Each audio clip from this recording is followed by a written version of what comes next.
Good morning. This hearing will come to order. I thank my colleagues and Mr. Kennedy for being here today. Mr. Kennedy, congratulations on your nomination. Throughout this process, Mr. Kennedy, you have been accessible to members and staff on both sides of the aisle and have demonstrated strong commitment to fulfilling the responsibilities of this role. The Department of Health and Human Services oversees our nation's largest healthcare programs, providing coverage for nearly 2 in every 5 Americans. Improving Medicare, Medicaid, and CHIP, among other initiatives, presents challenges, especially in the face of a rapidly aging population, stubbornly high costs, and persistent barriers to access. However, this also provides us an opportunity to deliver bold, transformative solutions. As a committee, we share a commitment to advancing common sense, bipartisan policies that improve the delivery of health care in this country. This committee has worked to realign incentives in the prescription drug supply chain, to enhance access in rural communities, to expand the availability of telehealth and improve the broken clinician payment structure. Across these and other issues, I look forward to working with the administration to continue pursuing meaningful reforms that serve the American people more effectively and more efficiently. Too often, patients encounter a healthcare system that is disjointed and is a dysfunctional maze. Complex and bureaucratic chutes and ladders have become the norm. Meanwhile, even as healthcare spending climbs, outcomes across a range of conditions continue to decline. Mr. Kennedy, if confirmed, you will have the opportunity to chart a new and better course for the federal approach to tackling both the drivers and the consequences of our ailing healthcare system. Your commitment to combating chronic conditions that drive healthcare costs will be critical to our success. Prioritizing disease prevention and addressing the factors that fuel conditions such as diabetes, cardiovascular disease, metabolic disease, Alzheimer's disease, COPD, and cancer will save lives, reduce costs, and build a healthier, stronger country. Private sector breakthroughs from groundbreaking cancer medications to curative gene therapies also offer hope. But misguided government initiatives and market volatility risk eroding American leadership in life-saving R&D. Your advocacy for healthcare transparency has the potential to empower consumers across the country, promoting competition to enhance quality while cutting excessive spending for patients and for taxpayers. Today's hearing will provide a forum to hear more about your vision, particularly for the federal programs under this committee's jurisdiction. Mr. Kennedy, you represent a voice for an inspiring coalition of Americans who are deeply committed to improving the health and well-being of our nation. Regardless of political party, everyone in this room shares a common recognition that our current system has fallen short, as well as a common desire to make our country healthier. I look forward to today's conversation as well as your testimony, Mr. Kennedy. And now I recognize Senator Wyden for his opening remarks. Thank you very much, Mr. Chairman. The question before the Finance Committee this morning is whether Robert F. Kennedy should be trusted with the health and well-being of the American people. Committee staff have examined thousands of pages of statements, books, and podcast transcripts in a review of his record. The receipts show that Mr. Kennedy has embraced conspiracy theories, quacks, charlatans, especially when it comes to the safety and efficacy of vaccines. He has made it his life's work to sow doubt and discourage parents from getting their kids life-saving vaccines. It has been lucrative for him and put him on the verge of immense power. This is the profile of someone who chases money and influence wherever they lead even if that may mean the tragic deaths of children and other vulnerable people. Now, Mr. Kennedy is fond of saying he's not making recommendations about whether parents should vaccinate their children. He's just asking questions and giving people choices. It's a slippery tactic to dodge any real responsibility for his words and actions. And it is, in my view, absurd coming from somebody who's trying to win confirmation for a job that is entirely about making recommendations. These recommendations are going to have life or death consequences for the American people. Mr. Kennedy, if you are confirmed, your recommendations determine which vaccines senior citizens get for free through Medicare.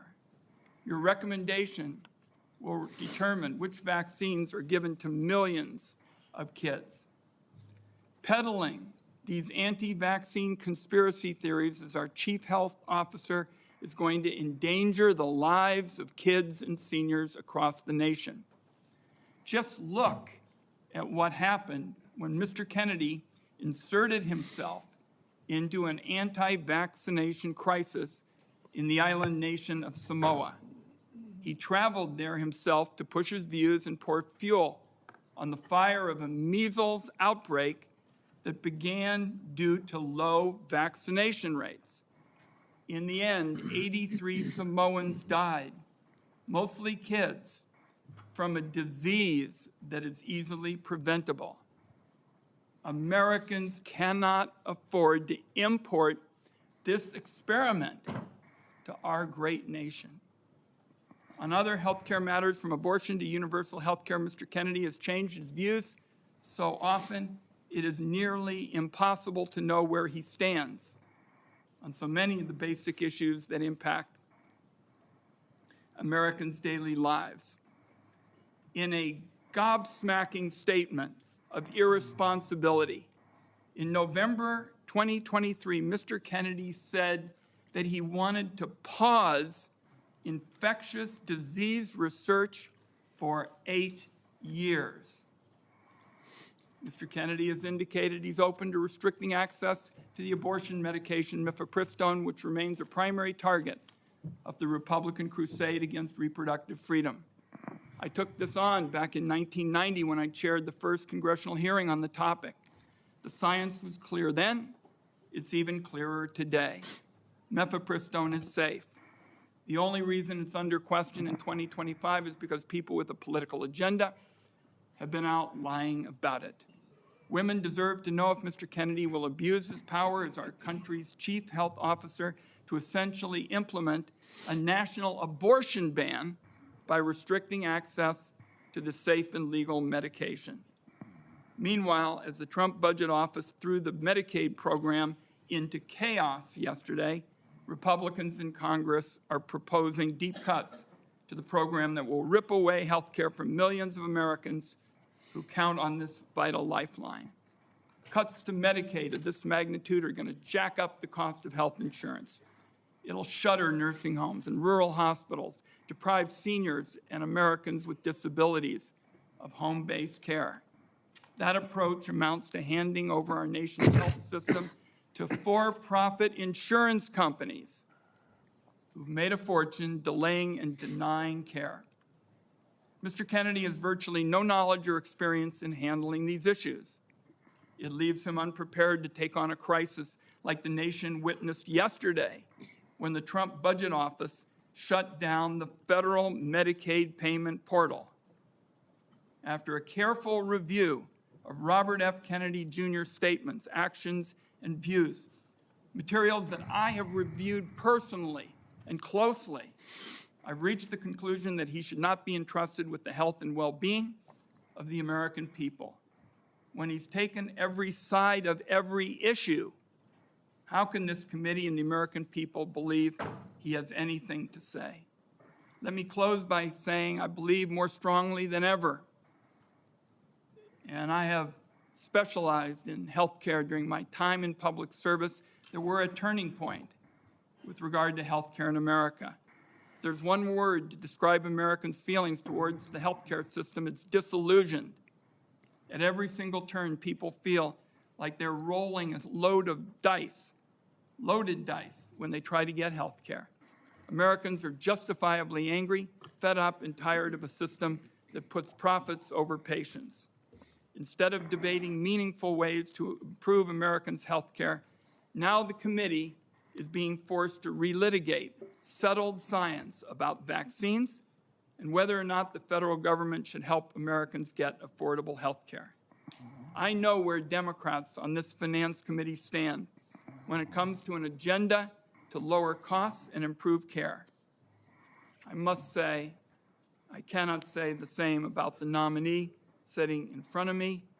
And let me acknowledge, finally, Mr. Chairman, Terry Mills from Portland, Oregon, who is here to represent Nurses for America, and I'd like to enter a statement from her organization into the record at this time. Thank you, Mr. Chairman. Without objection. Thank you, Ranking Member Wyden. Mr. Kennedy, in a few moments, you will be given the opportunity to make your opening statement and respond to these attacks and other questions that the members of this committee have. I would say that with regard to the attack on Medicaid that we just heard, that was a false attack. It's been proven false overnight. The Medicaid portal is operating efficiently today and was never intended to be shut down. Would gentleman yield, since he's mentioned my name?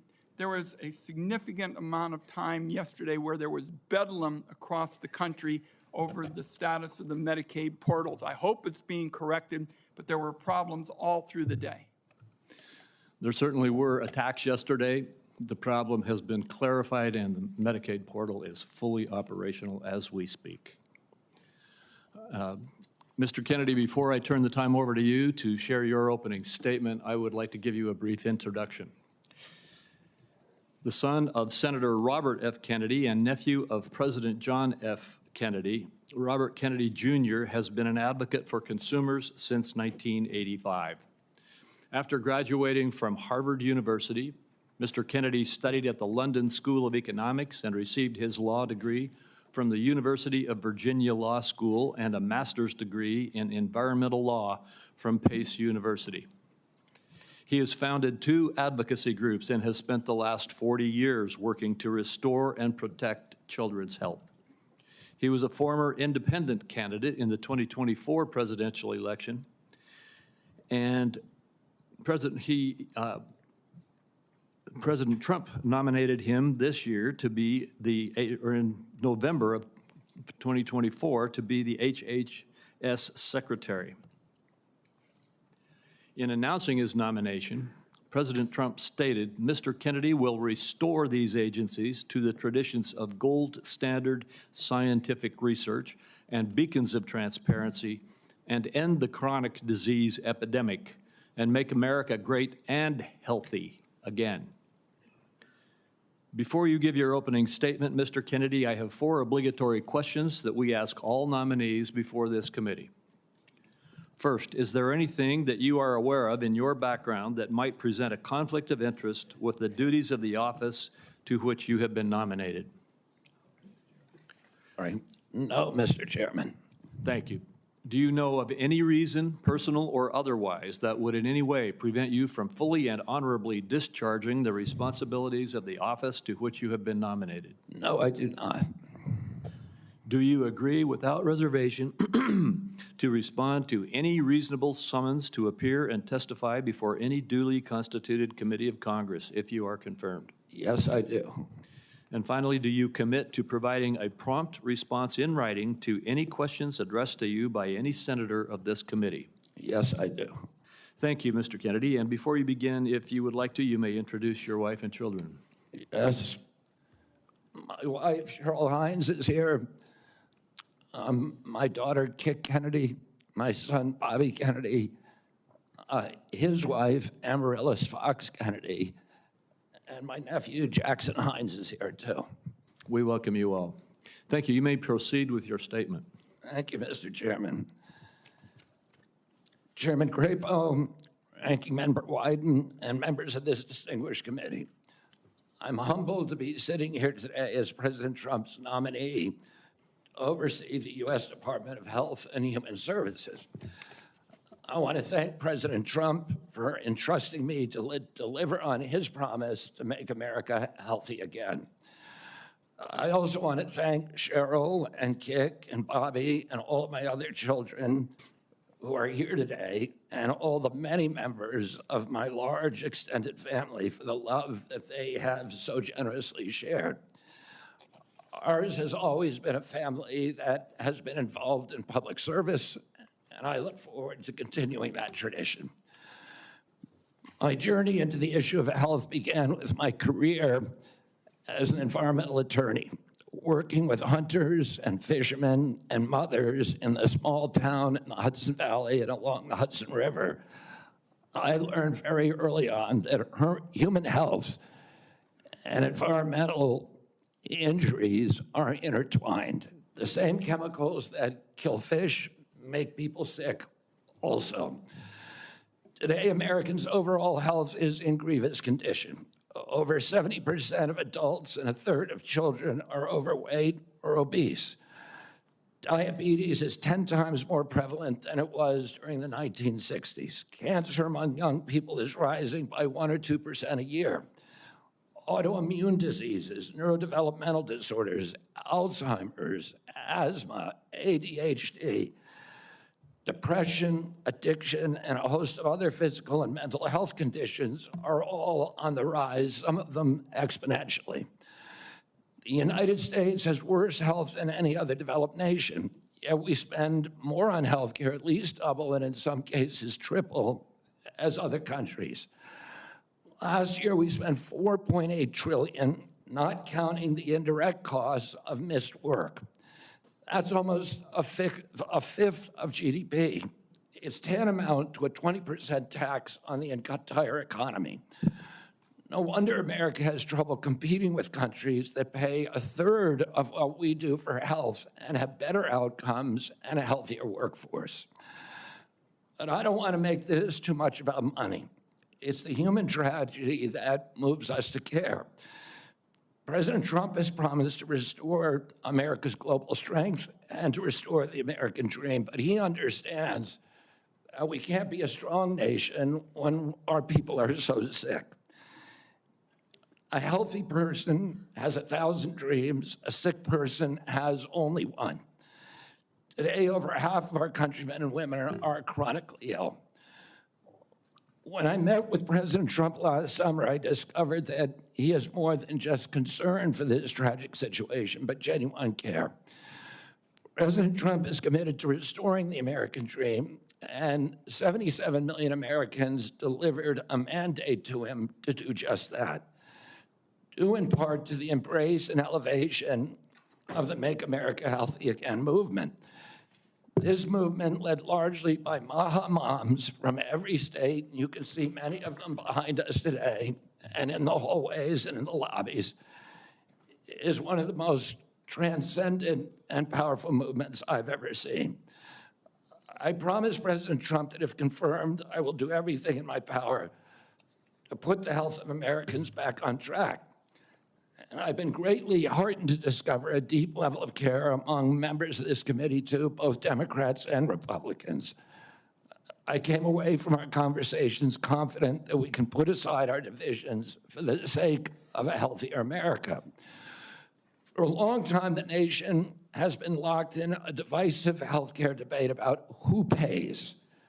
Well, when healthcare costs reach 20%, there are no good options, only bad ones. Shifting the burden around between government and corporations and insurers and providers and families is like rearranging deck chairs on the Titanic.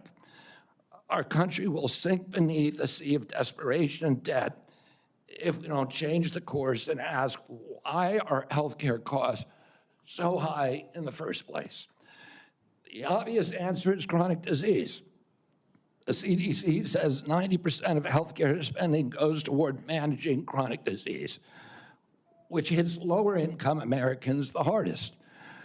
The president's pledge is not to make some Americans healthy again, but to make all of our people healthy again.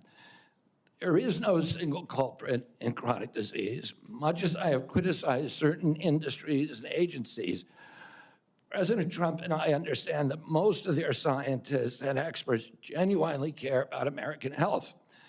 Therefore, we will bring together all stakeholders in pursuit of this unifying goal. Before I conclude, I want to make sure the committee is clear about a few things. News reports have claimed that I'm anti-vaccine or anti-industry. I am neither. I am pro-safety.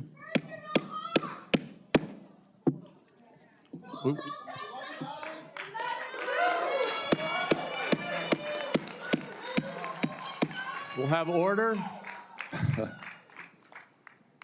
Please proceed, Mr. Kennedy.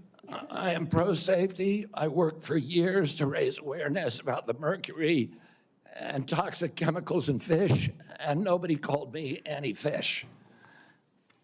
And I believe that that vaccines play a critical role in healthcare. All of my kids are vaccinated. I've written many books on vaccines. My first book in 2014, the first line of it is, I am not anti-vaccine, and the last line is, I am not anti-vaccine.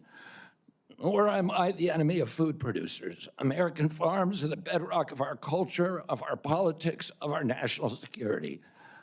I was a 4-H kid, and I spent my summer working on ranches.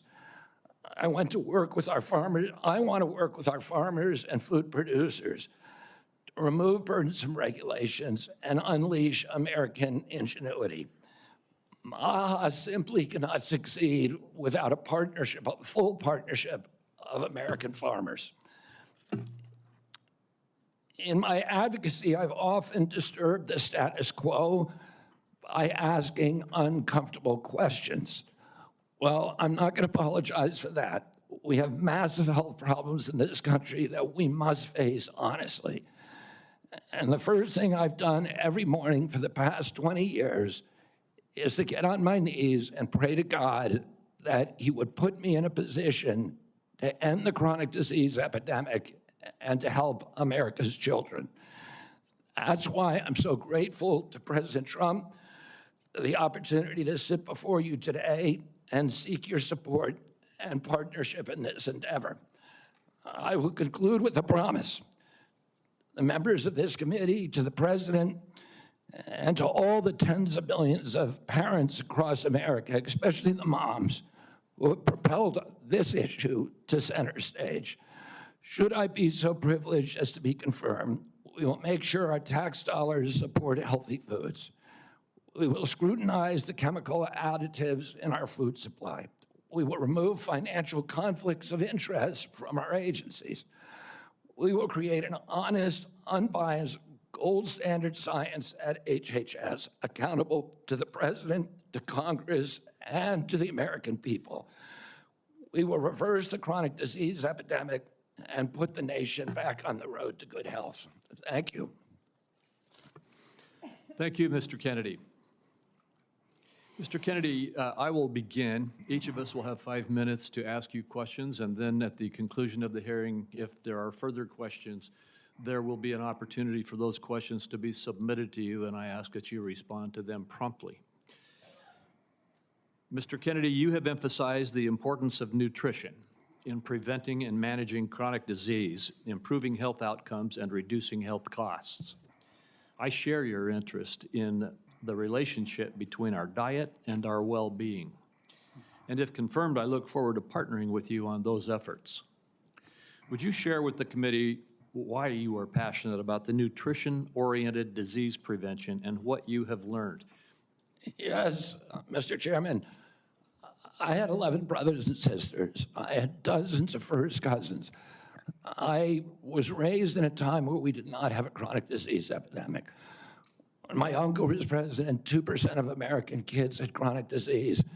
Today, 66% have chronic disease. We spend zero on chronic disease during the Kennedy administration. Today, we spend $4.3 trillion a year. With 77% of our kids cannot qualify for military service. When I was a kid, the typical pediatrician would see one case of diabetes in his or her lifetime. 40 or 50-year career. Today, 1 out of every 3 kids who walks through her office door is diabetic or pre-diabetic. And the most recent data from NIH shows 38% of teens are diabetic or pre-diabetic. Autism rates have gone from 1 in 10,000 to 1 in 1,500, depending on what studies you look at. In my generation today, 70-year-old men, 1 in 34 in my kids' generation. We've seen this explosion of autoimmune disease, of allergic diseases. This is not just an economic issue. It's not just a national security issue. It is a spiritual issue, and it is a moral issue. We cannot live up to our role as an exemplary nation, as a moral authority around the world, and we're writing off an entire generation of kids. Thank you very much. And if confirmed, how could we work together to integrate nutrition-based interventions into our healthcare programs like Medicaid and Medicare? Well, there are many ways that we can do that. The federal funding of the SNAP program, for example, and of school lunch programs could be a driver for helping kids. We shouldn't be giving 60% of the kids in school processed food that is making them sick. We shouldn't be spending 10% of the SNAP program on sugar drinks. So we have a direct ability to change things there.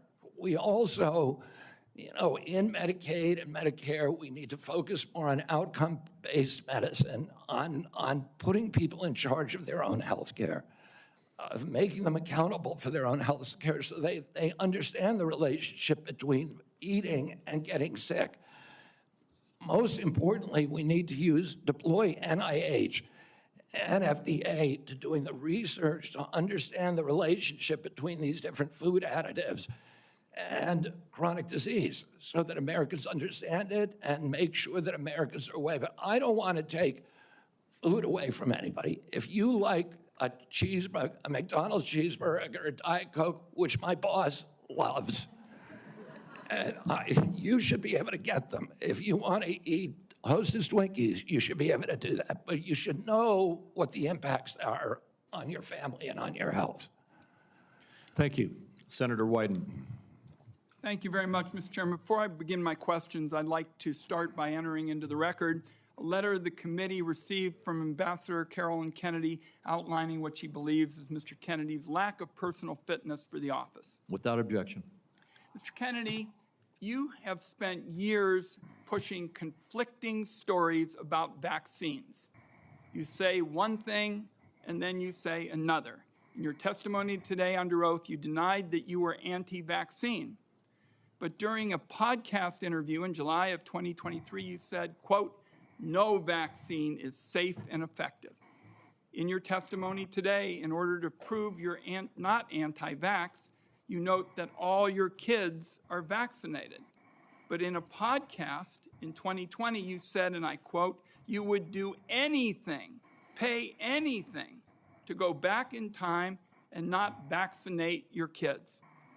Mr. Kennedy, all of these things cannot be true. So, are you lying to Congress today when you say you are pro-vaccine? Or did you lie on all those podcasts? We have all of this on tape, by the way. Yeah, Senator, as you know, because it's been repeatedly debunked, that statement that I made on the Lex Friedman podcast was a fragment of the statement. He asked me, and anybody who actually goes and looks at that podcast and will see this. He asked me, are there vaccines that are safe and effective? And I said to him, some of the live virus vaccines are. And I said, there are no vaccines that are safe and effective, and I was going to continue for every person. Every medicine has people who are sensitive to them, including vaccines. Right, so he interrupted me at that point. I've corrected it many times, including on national TV. You know about this, Senator Wyden, so bringing this up right now is dishonest. let's be clear about what you've actually done then, since you want to deny your statements. For example, you have a history of trying to take vaccines away from people. In May of 2021, you petitioned the Food and Drug Administration to not only block Americans from having access to the COVID vaccine, but to prevent any future access to the life-saving vaccine. Are you denying that? Your name is on the petition. We brought that petition after CDC recommended the COVID vaccine without any scientific basis for 6-year-old children. Most experts agree today, even the people who did it back then, that COVID vaccines are inappropriate for 6-year-old children who basically have a zero risk from COVID. That's why I brought that lawsuit. I don't want to, I want to emphasize Mr. Kennedy, the this. facts, the facts.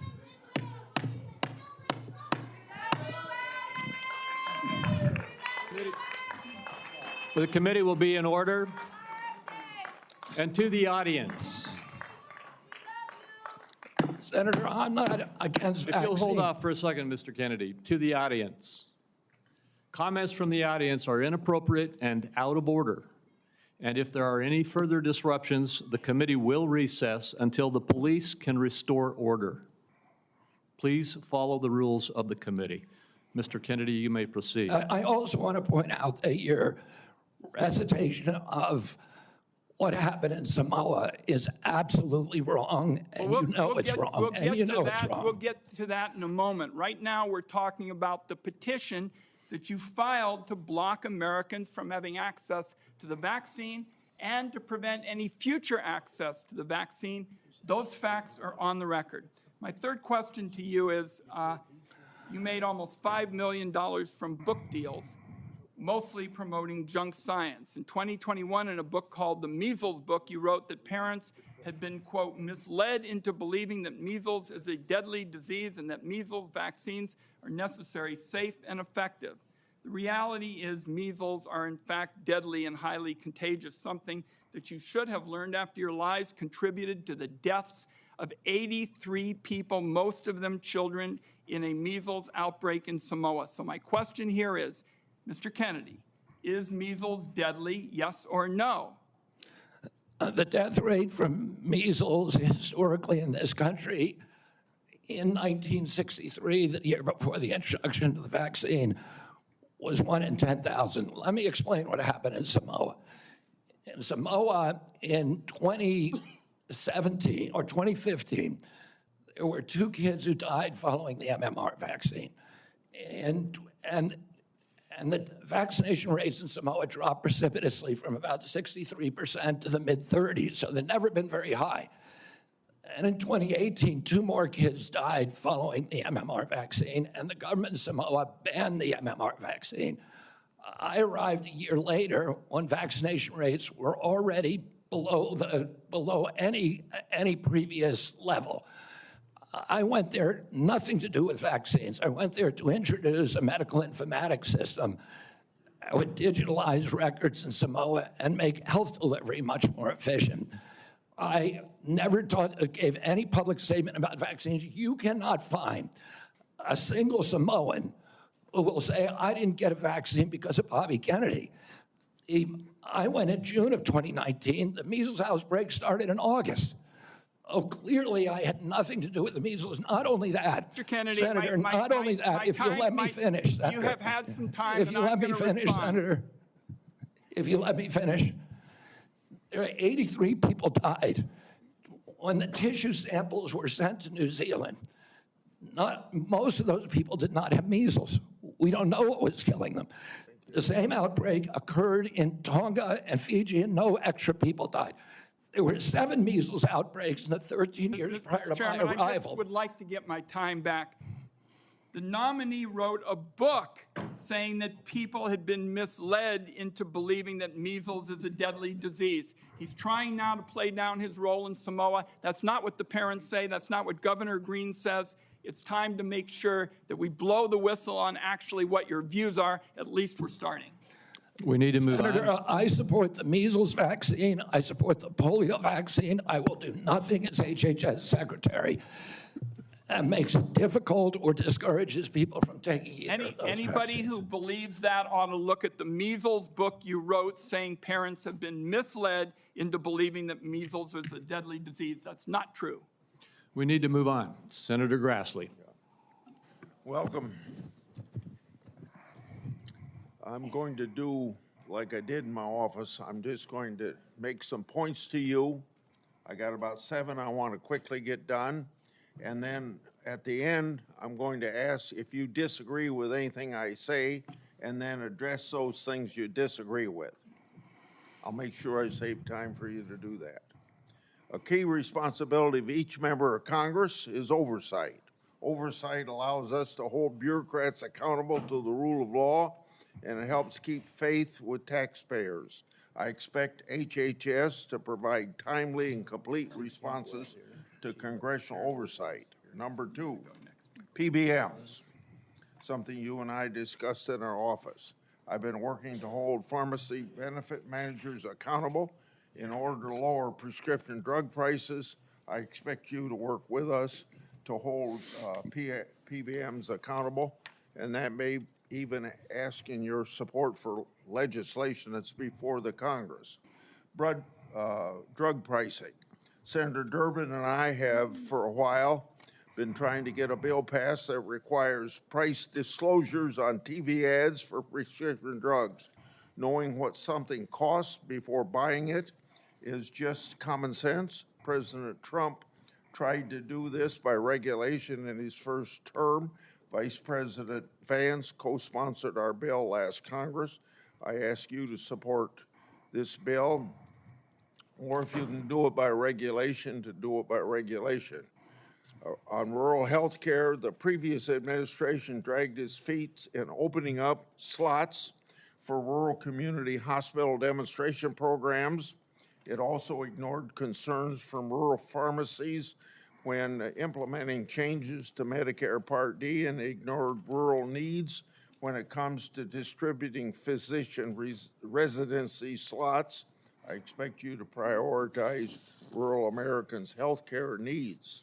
On agriculture, in our meeting earlier this month, we talked at length about agriculture. You prefaced the conversation by saying you will not have jurisdiction over these issues. I expect you to leave agricultural practice regulations to the proper agencies, and for the most part, that's USDA and EPA. On dietary guidelines, I've sent letters to the Secretaries of Agriculture at HHS requesting that they provide information regarding conflicts of interest on the Dietary Guideline Advisory Committee to increase transparency. I expect you to provide Congress with confidential financial disclosures from the advisory committee before finalizing dietary guidelines, so we know that nobody has a vested interest in it, is having undue influence. Lastly, HHS, Office of Refugee Resettlement Oversight. Last year, I expanded my investigation into HHS's Office of Refugee Resettlement. I wrote 24 contractors and grantees whose job it is to place unaccompanied children with sponsors.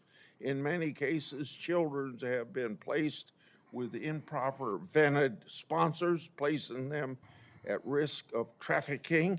The Biden administration's HHS directed these taxpayer-funded contractors and grantees to not respond to my inquiry.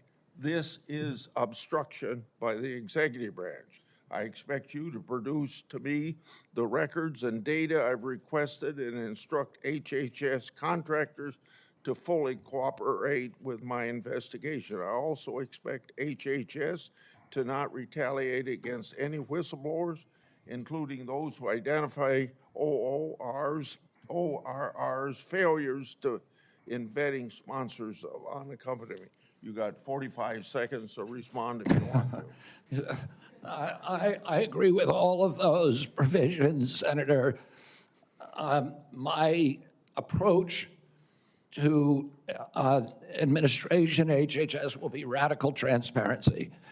if members of this committee or other members of Congress want information, the doors are open. I've spent many years litigating against NIH and its sub-agencies, it's HHS and its sub-agencies, NIH, CDC, FDA, on FOIA issues, trying to get information that we, the taxpayers, paid for, and oftentimes getting back redacted copies after a year or 2 years of litigation. That should not be the case. And if Congress asks me for information, you will get it immediately. Thank you. Thank you. Senator Cantwell is next, but until she returns, I will move on to down the list, and that would be Senator Cornyn. Mr. Kennedy, welcome to you and your family, and congratulations. I appreciate Senator Grassley raising the issue of the Office of Refugee Resettlement within the auspices of Health and Human Services. I think this may surprise people, but that's actually the responsibility of HHS, the Office of Resettlement Relocation. Under the previous administration, as Senator Grassley alluded, there were roughly 500,000 children, unaccompanied minors, that were placed with sponsors in the interior of the United States. The previous administration took the position that it was not the federal government's responsibility once these children were placed with these sponsors. But the New York Times, in a series of investigative stories, pointed out that tens of thousands of these children, when they tried to follow up and find out how they were doing, whether they were going to school, whether they were being trafficked or abused, there was no answer, and they took the position it was not their responsibility. So I look forward to working with you to find those children and to make sure that they're not being abused. Millions of Americans are experiencing mild to moderate mental health and substance abuse issues, yet many struggle with timely and effective access. Primary care physicians are most likely to be seeing these individuals as opposed to a specialist, and it makes it important that these individuals, primary care physicians, be trained in patient-centered care, which would strengthen the integration of behavioral health care with primary care services. Is this something that you are concerned about, something you'd be willing to work with us on in order to implement? Yes, Senator, and let me just reassure you that President Trump has personally spoken to me about locating those 300,000 children who disappeared over the last 4 years. I don't think anybody has a fully accurate number, but it's hundreds of thousands, I agree. And many of them we know have been sex trafficked and childhood slavery, and it is a blight on America's moral authority, and we need to find those kids. In terms of addiction services and substance abuse services, this is a priority for me. It was a priority for me when I was running for president during my campaign. I was a heroin addict for 14 years. I've been 42 years in recovery. I go to 12-step meetings every day, so I hear the stories every day. And I hear the many stories about denial of, or the barriers to access to care. And we need to improve that. And to answer specifically to your question, I think we can do that through GME, which is a program that is funded by HHS, that is the largest funder for medical school students. And that's one of the things for primary care physicians should understand addiction care. Addicts almost always go through a cycle where there is a moment where they hit periodic bottoms where they're ready to go into treatment. But it's fleeting and it's momentary. And we have that opportunity to save their lives. And then if we miss that little short window, they're off to the races again. I appreciate your answer. Our time is short. Let me get to one more question that I think is very important. Under the first Trump administration, the number of people receiving HIV treatment in Africa through the President's Emergency Plan for AIDS Relief, otherwise known as PEPFAR, it increased, this is during the first Trump administration, from 13 million people to 18 million people across 50 countries, primarily in Africa. Africa has about 1.3 billion people today, or in 2021, it's projected to have 2.5 billion people by 2050, or 25% of the global population. In 2020, PEPFAR reported that 2.8 million babies were born without HIV. That was something that would not have happened but for the PEPFAR program. So it has simply been one of the most successful public health programs in the world and saved approximately 26 million lives. Failure to continue this program, in my view, would risk ceding that leadership to adversaries like China. And I'd like to know whether you support the objectives and goals of PEPFAR, and would you work with me and my colleagues to make sure that this program continues to provide life-saving antiviral drugs to people who are most in need? I absolutely support PEPFAR, and I will happily work with you to strengthen the program. Thank you. Senator Bennett. Thank you, Mr. Chairman. Thank you, Mr. Kennedy, for being here this morning. And I think that, Mr. Chairman, we are truly through the looking glass this morning here in the U.S. Senate, and this committee is being asked to fulfill a really important responsibility, which is to decide whether to confirm Mr. Kennedy to one of the most important health care jobs in America. And the reason I think it's so important is for many of the reasons you said in your opening statement, which is that we live in the richest country in the world, and we have some of the worst health outcomes of any industrialized country in the world. We live in the richest country in the world, and we have some of the lowest life expectancy rates of anybody in the industrialized world. I was a school superintendent before I was in this job, Mr. Chairman, and I can tell you that Mr. Kennedy's right, that when I look at the kids in the Denver public schools, if we don't change the way we eat in this country, 40% of them are going to suffer adult diabetes as a result of their diet. And we're, as I said, spending more than any other country in the world, and our families, every single person's constituents in this Senate are facing chronic shortages when it comes to health care. My friend from Texas, Senator Cornyn, has been a champion on mental health care. We have an epidemic, as he knows, across this country in mental health care, partly because of what the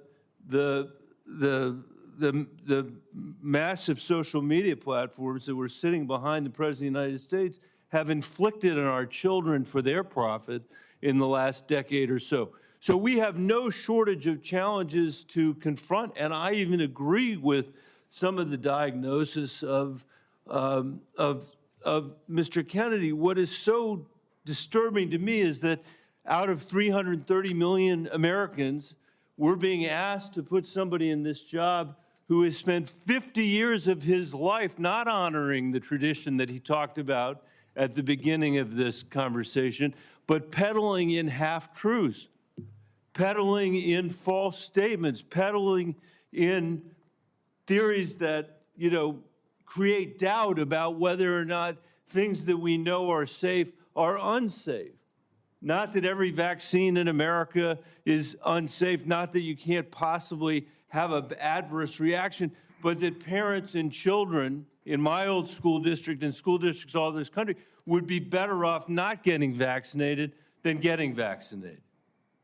Unlike his own children who were vaccinated, unlike the people he invited to his house in Los Angeles for their party who were vaccinated. For everybody else, it's about peddling these half-truths. And he says it with such conviction that you want to believe him. And Mr. Kennedy, I just have there are many, many things in the record, but I hope that you could answer these questions yes or no. I've tried to ask these in a manner that's faithful to what you actually said, because I didn't want to have a debate about whether you actually said them. So I'm asking you yes or no, Mr. Kennedy. Did you say that COVID-19 was a genetically engineered bioweapon that targets black and white people, but spared Ashkenazi Jews and Chinese people? I didn't say it was deliberately targeted. I just quoted an NIH-funded and NIH published study. Did you say that it targets black and white people but spared Ashkenazi Jews? I and quoted a Chinese? study, Your Okay. Honor. I quoted So an NIH study that showed that I'll take that as a certain yes. races I have are to move on, disproportionately- I have to move on. Did you say that Lyme disease is highly likely a materially engineered bioweapon? I made sure I put in the highly likely. Did you say Lyme disease is a highly likely militarily engineered bioweapon? I probably did say that. Did you say that? and that's what the developer of I Lyme want all disease of our said. colleagues to hear it, Mr. Kennedy. I want them to hear it. You said yes. Did you say that exposure to pesticides causes children to become transgender? No, I never said that. Okay, I have the record that I'll give to the chairman, and he can make his judgment about what you said.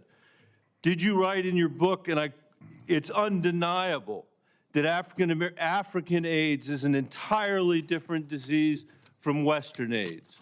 Yes or no, Mr. Kennedy? I'm not sure if I made that. Okay, I'll give it to the chairman, Mr. Kennedy. And my final question, did you say on a podcast, and I quote, "I wouldn't leave abortion, to the states. My belief is we should leave it to the woman. We shouldn't have the government involved, even if it's full term." Did you say that, Mr. Kennedy?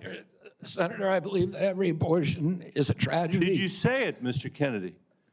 I This believe- matters. It doesn't matter what you come here and say that isn't true, that's not reflective of what you really believe, that you haven't said over decade after decade after decade, because unlike other jobs we're confirming around this place, this is a job where it is life and death for the kids that I used to work for in the Denver public schools and for families all over this country that are suffering from living in the richest country of the world that can't deliver basic health care and basic mental health care to them. It's too important for the games that you're playing, Mr. Kennedy. And I hope my colleagues will say to the president, I have no influence over him. I hope my colleagues will say to the president, out of 330 million Americans, we can do better than this. Thank you. We need to move on. Senator Cassidy. Mr. Kennedy, President Trump has sworn to protect Medicare. Republicans are exploring reforms to Medicaid that could help pay for Trump administration priorities.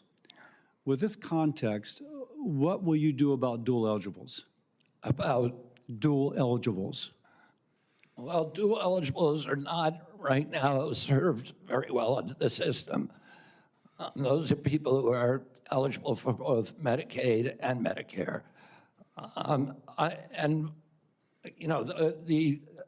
I suppose my answer to that is to make sure that the programs are consolidated, that they're integrated, and the care is integrated. I look forward to working with you, Dr. Cassidy, on making sure that we take good care of people who are Thank you. dual eligible. And how do you propose that we integrate those programs? Does Medicare pay more, Medicare pay less, Medicaid pay more, Medicaid pay less? How do we do that?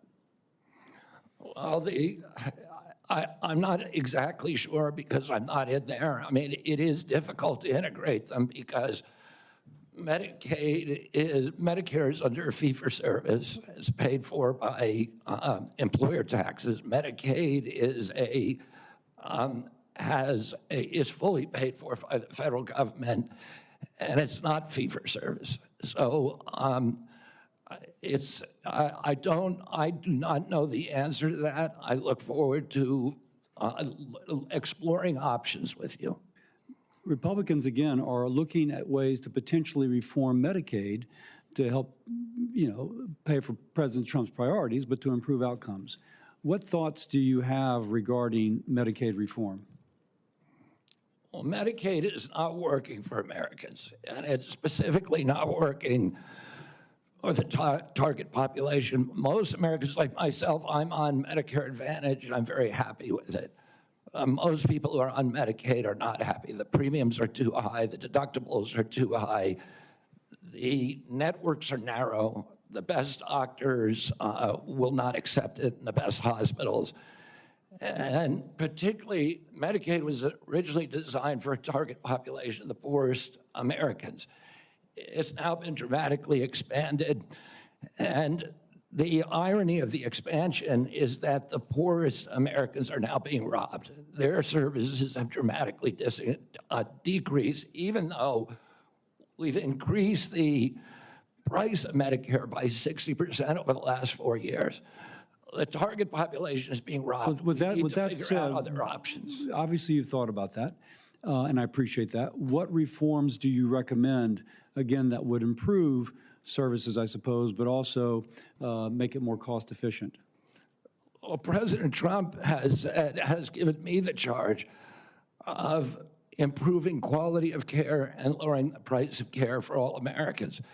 There are many things that we can do. I mean, what we want to, the ultimate outcome, I think, is to increase transparency, to increase accountability, and to transition to a value-based system rather than a fee-based system, So on rather than a Medicaid, service-based on system. Medicaid in particular, can you just kind of take those kind of general principles and apply it to the Medicaid program? You know, listen, I think that there are many, many options with telemedicine, with AI right now. And, you know, there's including direct primary care systems. We're seeing that movement grow across the country. There's one of the largest providers. So going back to Medicaid though, and speaking of these specific advances, what reforms are you proposing with these ideas vis-a-vis Medicaid? Well, I don't have a broad proposal for dismantling the program. Of course not saying that. I think what we need to do is we need to experiment with pilot programs in each state. We need to keep our eye on the ultimate goal, which is value-based care, which is transparency, accountability, access. And one more thing, going back to Medicare, you mentioned you're an MA. You mentioned earlier the Medicare fee-for-service. Do you have any kind of thoughts as to whether or not patients on fee-for-service should move into MA, or how should we handle that? Whether patients Who are on Medicare on fee-for-service? traditional Medicare, Yes. that's their choice right now. Well, I mean, we have, I think, 32 million Americans, or 30 million Americans on Medicare, on traditional Medicare, and then another 34 on Medicare Advantage, roughly half and half. And I think more people would rather be on Medicare Advantage because it offers very good services, but people can't afford it. It's much more expensive. Oh, in answer to your first question, there are all kinds of exciting things that we can be doing, including cooperatives, which President Trump has supported, including health savings accounts, which President Trump has supported. All of these things to make people more accountable for their own health. And so we'd bring the cooperatives and the health savings accounts into Medicare and Medicaid? Exactly. We try to increase those, the use of those, and to direct primary care, to continue to transition into a value-based program that is private. Americans don't, by and large, do not like the Affordable Care Act. People are on it. They don't like Medicaid. They like Medicare. And they like private insurance. We need to listen to what they would prefer to be on private insurance. Most Americans, if they can afford to be, will be on private insurance. We need to figure out ways to improve care, particularly for elderly, for veterans, for the poor in this country. And Medicaid, the current model is not doing that. I would ask, any of the Democrats who are chuckling just now, do you think all that money, the $900 billion that we're sending to Medicaid every year, has made Americans healthy? Do we think it's working for anybody? Are the premiums low enough? We do need to move on. Senator Warner. Well, I got to tell you, for literally hundreds of thousands of Virginians, Medicaid is what prevents them from health crises on a daily and weekly basis.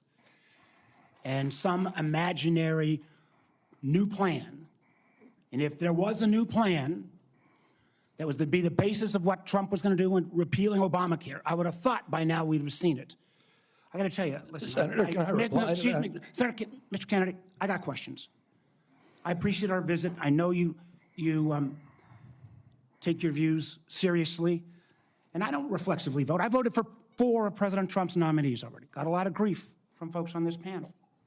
But I got to tell you, I saw an email that you put out Monday night, or your campaign did, in a fundraising email. Your presidential campaign celebrated that the freeze on all new regulations, guidance, and announcements is a way to protect unelected bureaucrats from further undermining our health freedom. Then you ask your donors to help pay for your campaign debt. Did your campaign and you put out that? I don't think my campaign exists anymore. All right, well, Senator. listen, I got to tell you this. Somebody's out there soliciting money for it. Maybe you ought to find out who is. So the fact that you celebrate this freeze, do you think that was a good idea to put all of this on hold for 90 days? Funding and any kind of further work? NIH research? As Chairman Crapo pointed What out, do you, I'm not asking for, I love Mike Crapo. I'm asking you. You're up for a very important position. as he pointed out, Senator, the right, let me just- portals that were closed were not closed as a result of the Trump Let me just tell you, administration's I'd like you to purposeful explain, excuse me, policy. sir, I'd like you to explain to a domestic violence center in Richmond that's saying because this freeze, they may have to close down, where those battered women to go. Or a rural nonprofit I've got in the Shenandoah Valley who's saying that freeze is going to potentially shut down their ability to operate. So I guess if you deny or don't know what your campaign's sending out, you don't know if you raised a lot of money Monday night with your email. I'm saying that the Trump You administration don't know if has- you raised a lot of money. the Trump administration has made clear that it does not want to freeze benefits All right, for excuse me. any Americans under Medicaid or Medicare, and I do not want to There dismantle the Medicaid. freeze is Either- affecting beyond Medicare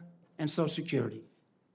I would hope you would have known that to be able to answer some of this. Now, you've said publicly, you want to immediately get rid of 600 NIH workers on job one, on day one. When we had our meeting, you said you'd actually like to get rid of 2,200 people from HHS. Which offices are you going to start cutting and riffing these 2,200 workers from? Senator, there's 200 political appointees that are changed during every So administration. if you got rid of those 200 political appointees, you're not going to replace them with your political appointees. Well, President Biden this year changed 3,000 employees at HHS, 3,750 So at NIH. your 2,200, what departments are you going to pick them from? Well, the same as President Biden did when he changed 3,000 out. They're from all across all I'm down to a departments. minute 30. The chairman's been generous with colleagues on both sides. I may have to go a couple minutes over, but let me just say, so let's just answer, this would be, this. I hope, since you're asking to become the top healthcare official in the United States in terms of HHS, huge ramifications, and part of this job is to be the senior advisor to the president on health issues. So when we're looking at this purge and we're looking at laying off workers, when we're looking at potentially the president's illegal offer to try to buy out federal employees, which I would say to any federal employees, think twice.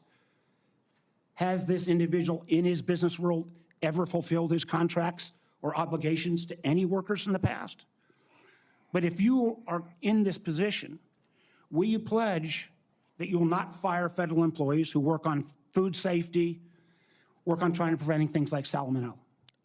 Senator, there are 91,000 employees. So that I at take that as a, I HHS. take that's a simple yes. And I'm going Do to you take that think as a I can no. run that I agency take that without as a getting no. rid of some- Will you actually? We talked about protecting Americans from cyber criminals. Something we need to do a lot more on. Will you commit not to fire anyone in the health arena who currently works on protecting Americans from cyber attacks in their healthcare files? I will commit to not firing anybody who's doing their job. Based on your opinion, based upon your opinion, or your political agenda, or Mr. Trump's political agenda? Based upon my opinion. I guess that means a lot of the folks who've had any type of views on vaccines will be out of work. Will you freeze grant funding for community health centers? Will you freeze federal funds for community health centers, the way the current administration has done? The White House has made clear that no funds are going to be denied to any American for benefits in any program. Do you know what happens at community health centers? Those are direct. Are you talking about the Indian health centers? No, I'm talking about community health centers across the country. I understand that. I mean, I strongly So you're going to support- excuse Indian health centers, which is good, but others are not. They're going to get their funds frozen.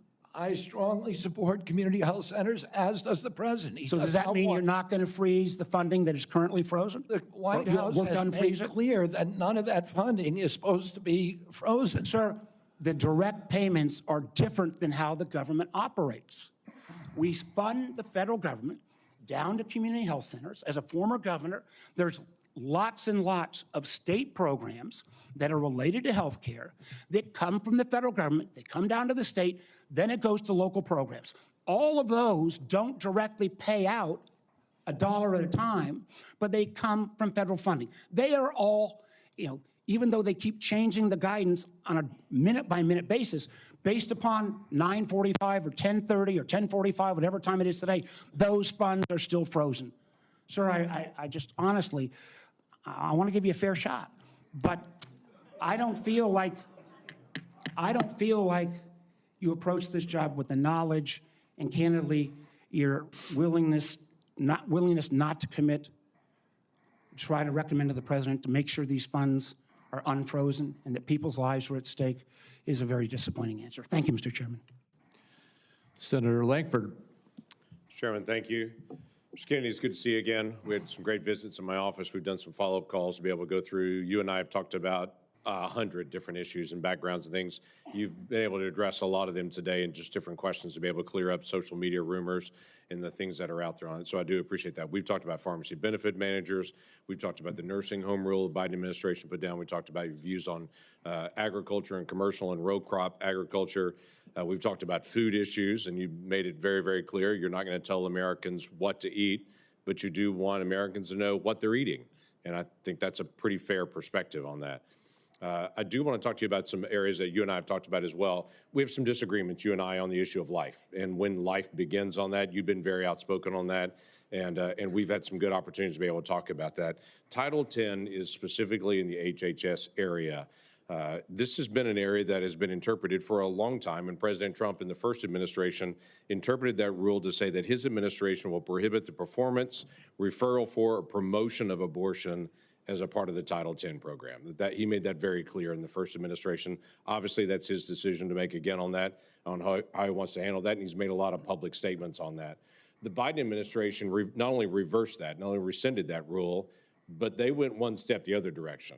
In my state in Oklahoma, as you and I have talked about, the Biden administration cut off funding to the state of Oklahoma for AIDS testing, for breast cancer screening, and for other areas of poverty health care because my state didn't promote abortion. It wouldn't provide.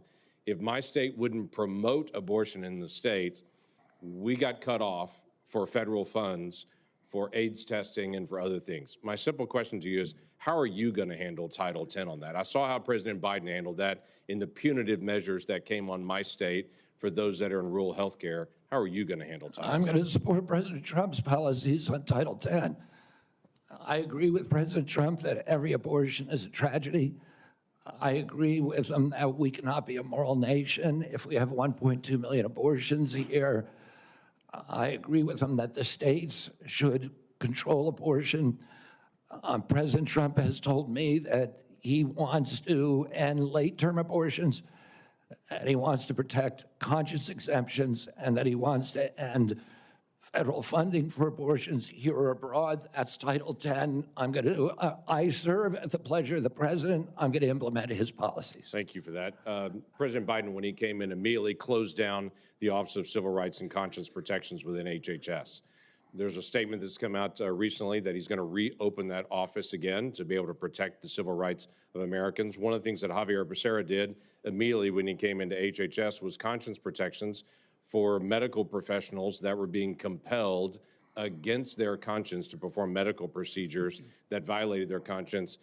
Javier Becerra stepped in immediately into HHS and withdrew that and said, no, the federal government will tell you what you believe about these issues. You don't have conscience protections anymore, and refused to protect those folks.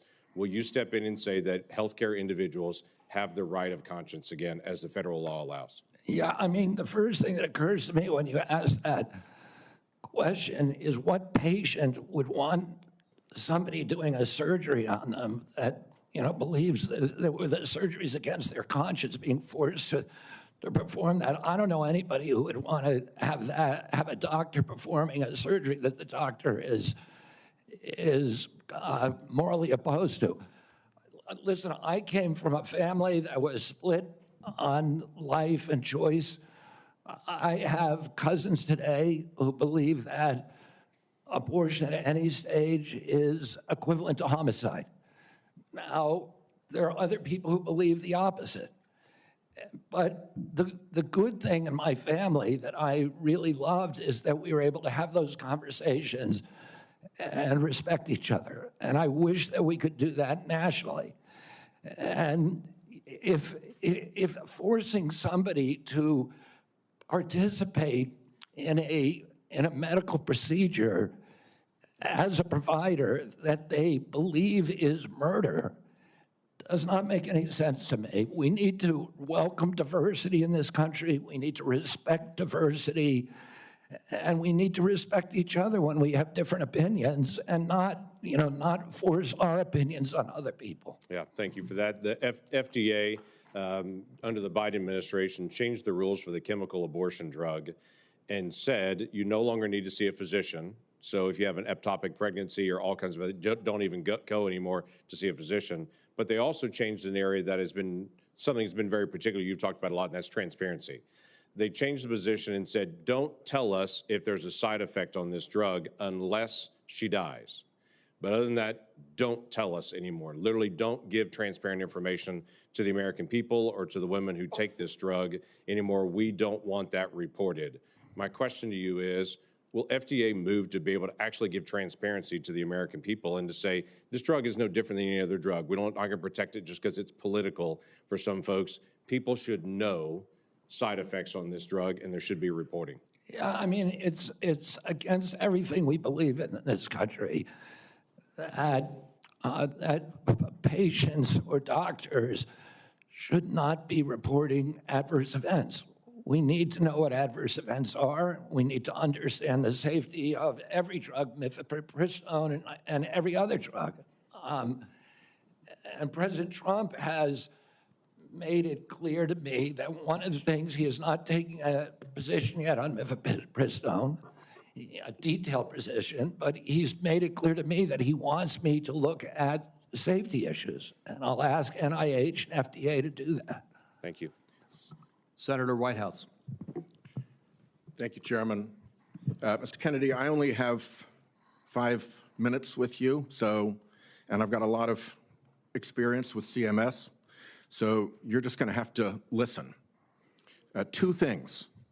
One, if you want to move from advocacy to public responsibility, Americans are going to need to hear a clear and trustworthy recantation of what you have said on vaccinations, including a promise from you never to say vaccines aren't medically safe when they in fact are, and making indisputably clear that you support mandatory vaccinations against diseases where that will keep people safe.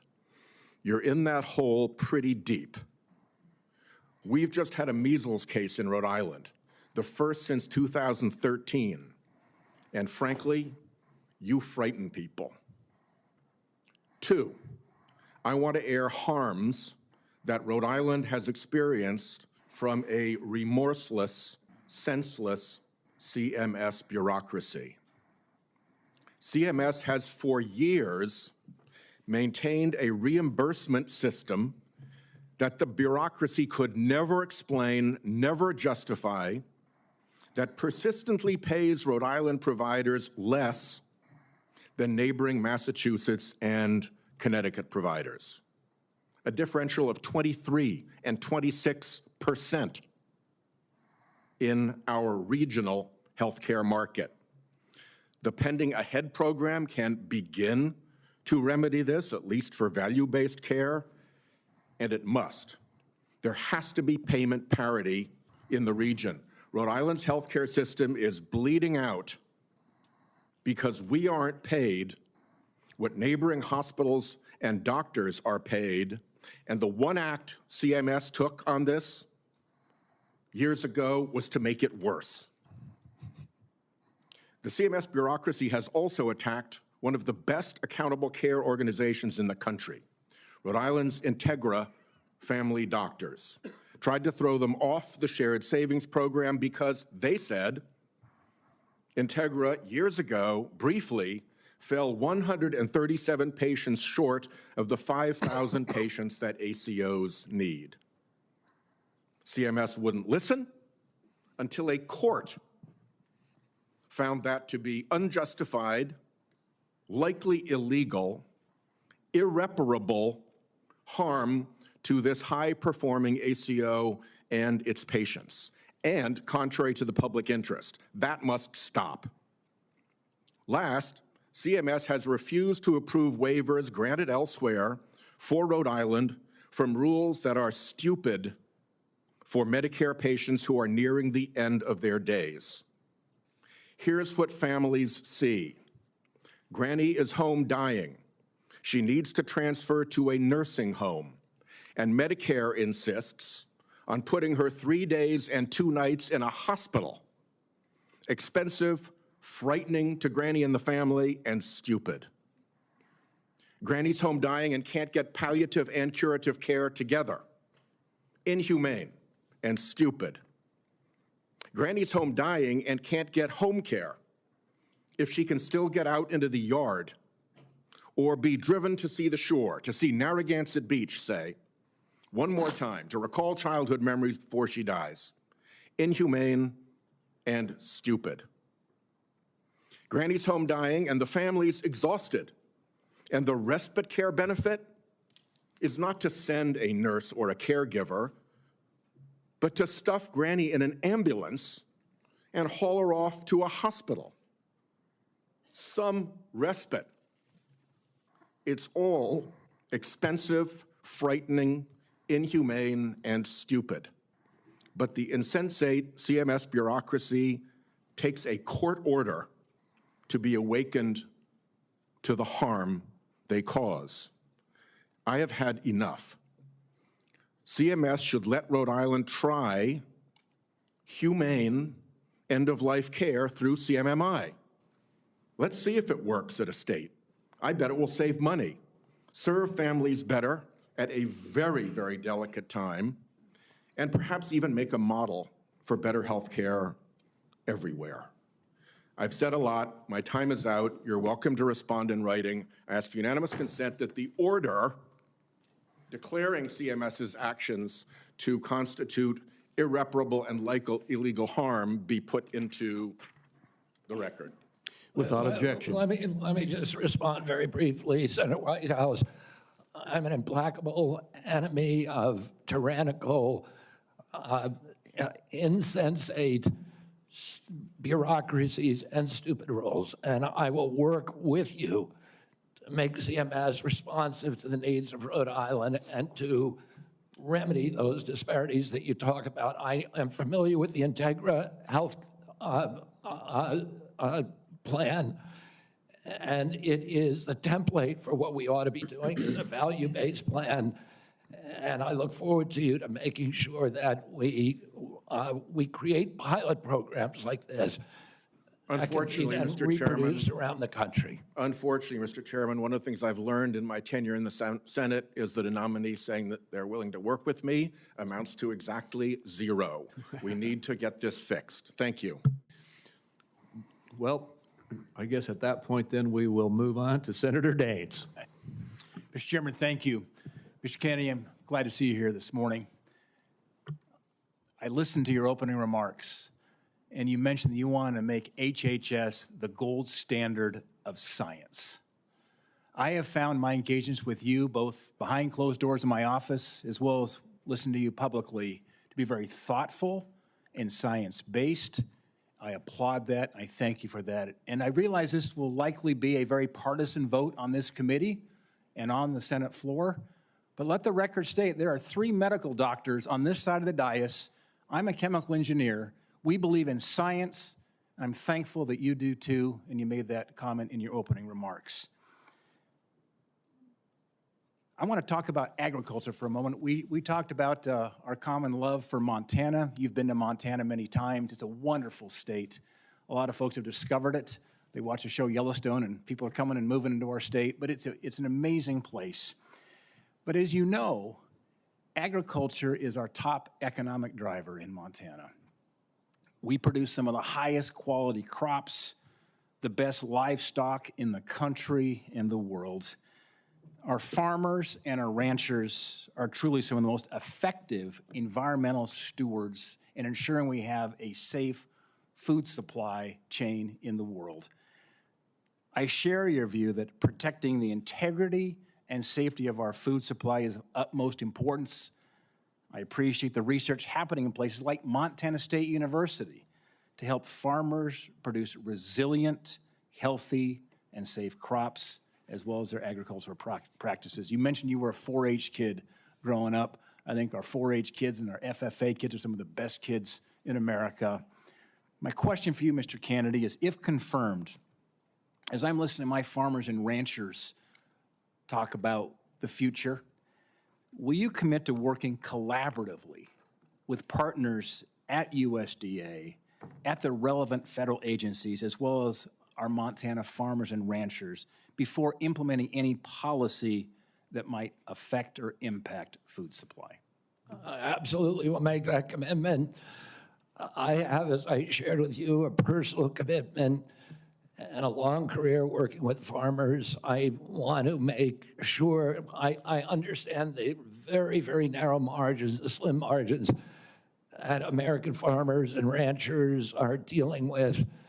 And I don't want, under my watch, a single farmer to have to leave his farm for economic reasons or for regulatory or bureaucratic reasons while I serve, if I'm privileged to serve, to be confirmed as HHS Secretary.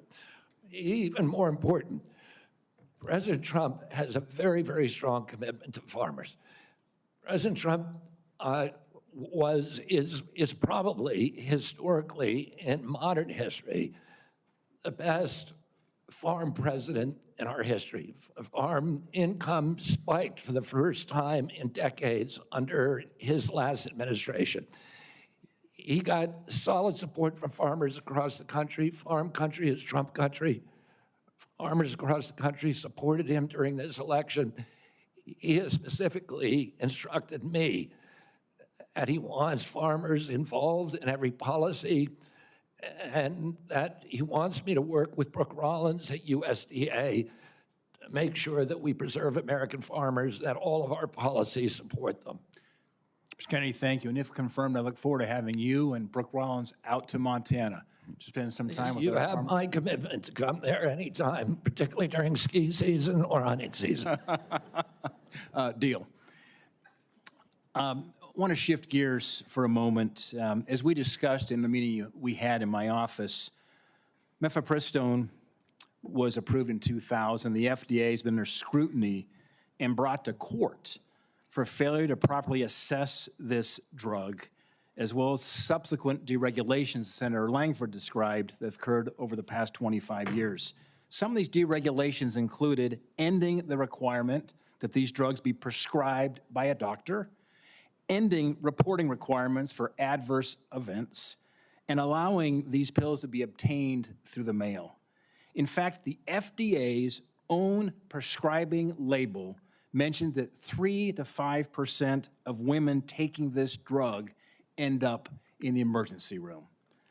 My question is, if confirmed as Secretary of HHS, will you commit to working with the FDA Commissioner to review these deregulatory actions that are threatening the safety of women? I Sorry, Senator. As I said to Senator Langford, I think it's immoral to have a policy where patients are not allowed to report adverse events and where doctors are discouraged from doing that. President Trump has asked me to study the safety of mifepristone. He has not yet taken a stand on how to regulate it. Whatever he does, I will implement those policies, and I will work with this committee, make those policies make sense. Thank you, Mr. Kennedy. Senator Hassan. Thank you, Mr. Chair and Ranking Member Wyden, and welcome, Mr. Kennedy, and to your family as well. I want to start with a couple of concerns I have, and just briefly on Medicaid. States share in the funding of Medicaid.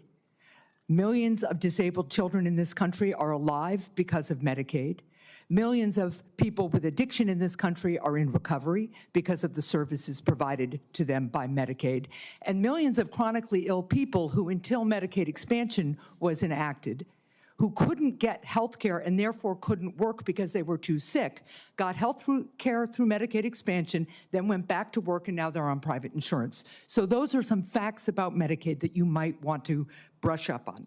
Now, I'm also extremely concerned about your endorsement of radical fringe conspiracies that, if implemented at HHS, would put American families' lives at risk.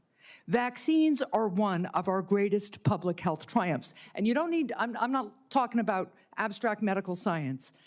One of the people who helped raise me was my grandfather, who was a pediatrician. He practiced medicine in this country from 1921 until the mid-1980s. And I heard details about the difference those vaccines made in saving lives in the children who were under his care. Vaccination has helped to eradicate many deadly diseases in the United States, including polio and smallpox, something we should be proud of as Americans. I am extremely concerned that as Secretary, you would be able to halt critical vaccine research and to exploit parents' natural worries by advising them not to vaccinate their children. This will lead to more children getting sick, and some will even die. Before the measles vaccine, about 500 American children died a year from measles. This is too much of a risk for our country, and there is no reason that any of us should believe that you have reversed the anti-vaccine views that you have promoted for 25 years.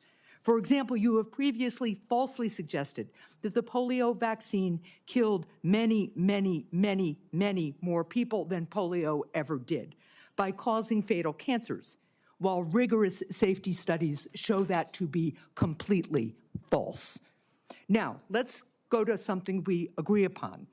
I am really heartened to see that one area where we agree on is on women's reproductive freedom.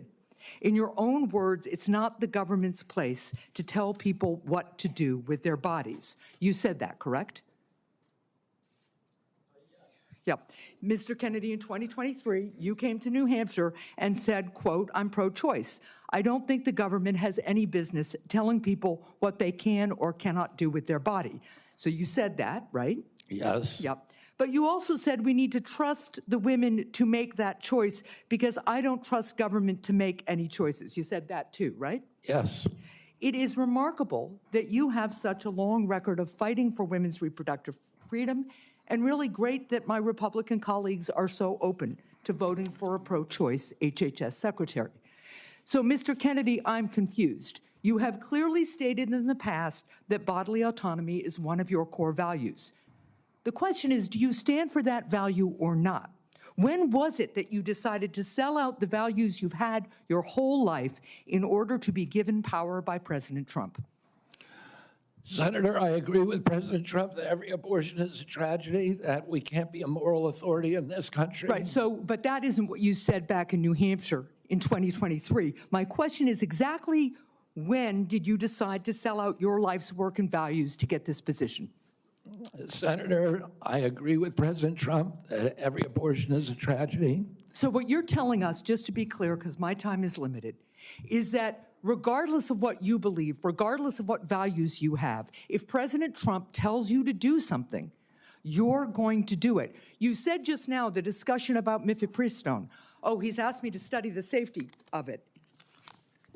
Here are the safety studies that tell us mifepristone is safe and effective. And I ask, Mr. Chair, that these about 40 studies be admitted to the record by unanimous consent. Without objection. So the studies are there. The safety is proved. The science is there. But what you're telling us is if President Trump orders you to take action to make it harder for women to get direly needed health care, you'll follow his order. If Mr. Trump, as he did yesterday, orders a halt on Medicaid payments that are essential for taking care of people with disabilities all around this country, you're going to follow that order because you are willing to sacrifice your values, your knowledge, if President Trump tells you to do that. That, to me, is unacceptable in a Secretary of Health and Human Services. As I explained before, the White House has issued a statement saying that that policy will not deprive any American of The benefits. problem is the White House issued that statement only after we pointed out the damage it would do, and it became politically uncomfortable for them. You know what else that freeze on federal funding did?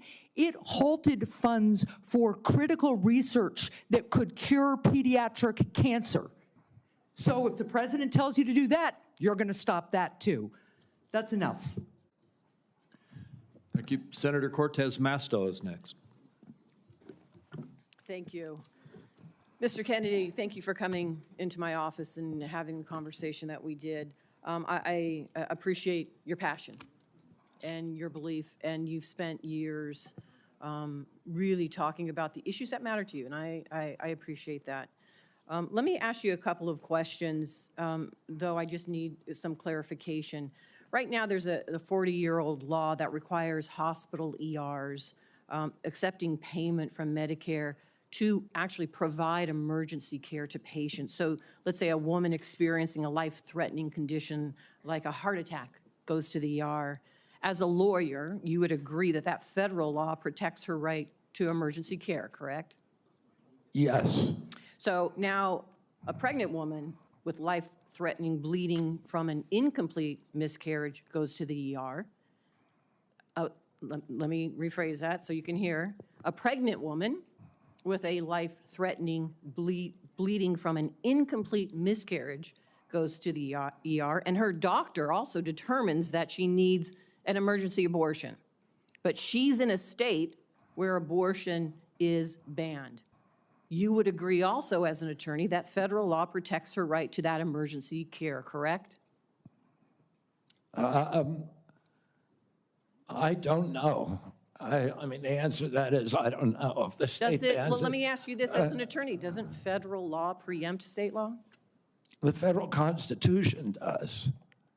Sometimes not every federal law preempts state laws. It could be unconstitutional. Now, I'm Well, I not would trying to tell be you in this evasive, case, let me ask you Senator. I'm this. just telling you I don't know the I answer appreciate to that. question. But what authority do you have over this as the director of HHS? What authority do I have? Yeah, to enforce the law, In what regards? to make sure that a hospital that receives payment from Medicare is ensuring that they're providing the necessary emergency care to patients when they present. It's actually the EMTALA law. So what authority as HHS director do you have with respect to EMTALA? My understanding is that I have budgetary power and that it's pretty much limited to that. But if you tell me I have another authority, I don't even think that Well, let me tell you, we you have a do. law enforcement branch at HHS. Actually, you do, and that's CMS. CMS actually investigates complaints of EMTALA violations, as well as the Health and Human Services Inspector General, who, by the way, was just recently fired by Donald Trump. So you will be enforcing EMTALA laws, and it's important that you understand their impact and don't play politics with the patient presenting at the ER based on a position that this administration has taken. Let me ask you another question. When we met in my office, you said about lowering drug prices, that when Big Pharma price gouges, the American people suffer. I think we both agree on that. And I think you're sincere in your belief that you want to reduce prices for Americans, correct? Yes. Yeah. The Inflation Reduction Act empowered Medicare to negotiate prescription drug prices. It penalizes drug companies for price hikes above inflation, and it caps seniors' out-of-pocket drug costs, along with reducing insulin prices to $35 per month. But your future boss, Donald Trump, on his first day in office, revoked President Biden's executive order that actually directed the health secretary to examine ways to reduce drug prices and improve access to innovative therapies for the American people. And unfortunately, Republicans in Congress want to repeal the Inflation Reduction Act, which means reversing all of those things that we worked on to lower prices for Americans. So my question to you is, what do you do? Why are you there? Are you there to be a rubber stamp to this administration and cave into all of these positions that they're taking, even though you know they're in disagreement with your positions on lowering drug prices and that they could harm Americans? How do you handle that as HHS director? Senator, my understanding is that the White House issued an executive order, I believe today, supporting the drug negotiations under the IRA. President Trump was very aggressive during his first term about negotiating drug prices. He has instructed me, and I've met with him repeatedly on this, that we need lower prices than seniors in this country, and so let me ask others you, are. Let me ask you this, because I only have so much time. So we've already negotiated lowering prices for 10 drugs with Big Pharma. And Big Pharma, by the way, opposes this. They have not only are asking for a pause, they have filed lawsuits, but we've already negotiated the first 10 drugs. And we want to expand it to the next 10 to 15 that the Biden administration has put forward. Would you agree and continue that path of really mandating that Big Pharma come to the table and negotiate drug prices for Medicare so we can lower those prices for Americans? My understanding is that the executive order that was issued today, which I haven't seen, but I've read a summary. Well, let me ask you this then, because you keep citing the Trump administration and you're just going to follow what they say. Is that what you're doing? You're just a rubber stamp for them in this position? So anybody, so it doesn't matter that you're before us. It could be anybody coming before us as long as they're a rubber stamp for this administration and disregarding your beliefs and what you think. I guess my question to you is, if it really is fundamental to what you believe, how do you live with that? How do you address those issues as you're moving forward, knowing that it's going to harm Americans? Yeah. You want me to answer the question? No, I'm asking you. Okay. President Trump has asked me to end the chronic disease epidemic and make America healthy again. And I'm So in a is that unique the only reason why position. you're at HHS? Is that the only reason why then you're at the HHS, to address that one issue? President Trump has asked me because I'm in a unique position to end that. And that is what I'm doing. And if we don't solve that problem, Senator, all of the other disputes we have about who's paying, and whether it's insurance companies, whether it's providers, whether it's HMOs, whether it's patients or families, all of those are moving deck chairs around on the Titanic. Our ship is sinking. Our 60% increase in Medicaid over the past 4 years is the biggest budget line now, and it's growing faster than any other. And no other nation in the world has what we have here. No other nation has a chronic disease. We have the highest chronic disease burden of any country in the world. We had, during COVID, we had 16% of the COVID deaths in a country. We only have 4.2% of the world's population. We had a higher death count than any country in the world. And when CDC was asked why, they said it's because Americans are the sickest people on earth. The average person who died from COVID, American, had 3.8 chronic diseases. This is an existential threat economically, to our military, to our health, to our sense of well-being. And it is a priority for President Trump. And that's why he asked me to run the agency. And if I'm privileged to be confirmed, that's exactly what I'll do. Senator Barrasso. Thanks so much, Mr. Chairman. Mr. Kennedy, thank you for taking time to visit with me in my office prior to today's hearing to talk about a lot of the important issues affecting healthcare in my home state of Wyoming as well as the nation, and I appreciate your willingness to serve our country. During our meeting, we discussed the challenges that healthcare providers and patients are facing in rural America. Financial obstacles facing rural hospitals, workforce shortages, issues of OBGYN, and then new regulations that are painful that have come out of the Biden administration are hurting our ability to provide nursing home staffing. So let me start, if I could, with rural hospitals and the closures of hospitals like that. There are a lot of challenges facing hospitals in rural communities and frontier areas. We have 33 hospitals in Wyoming.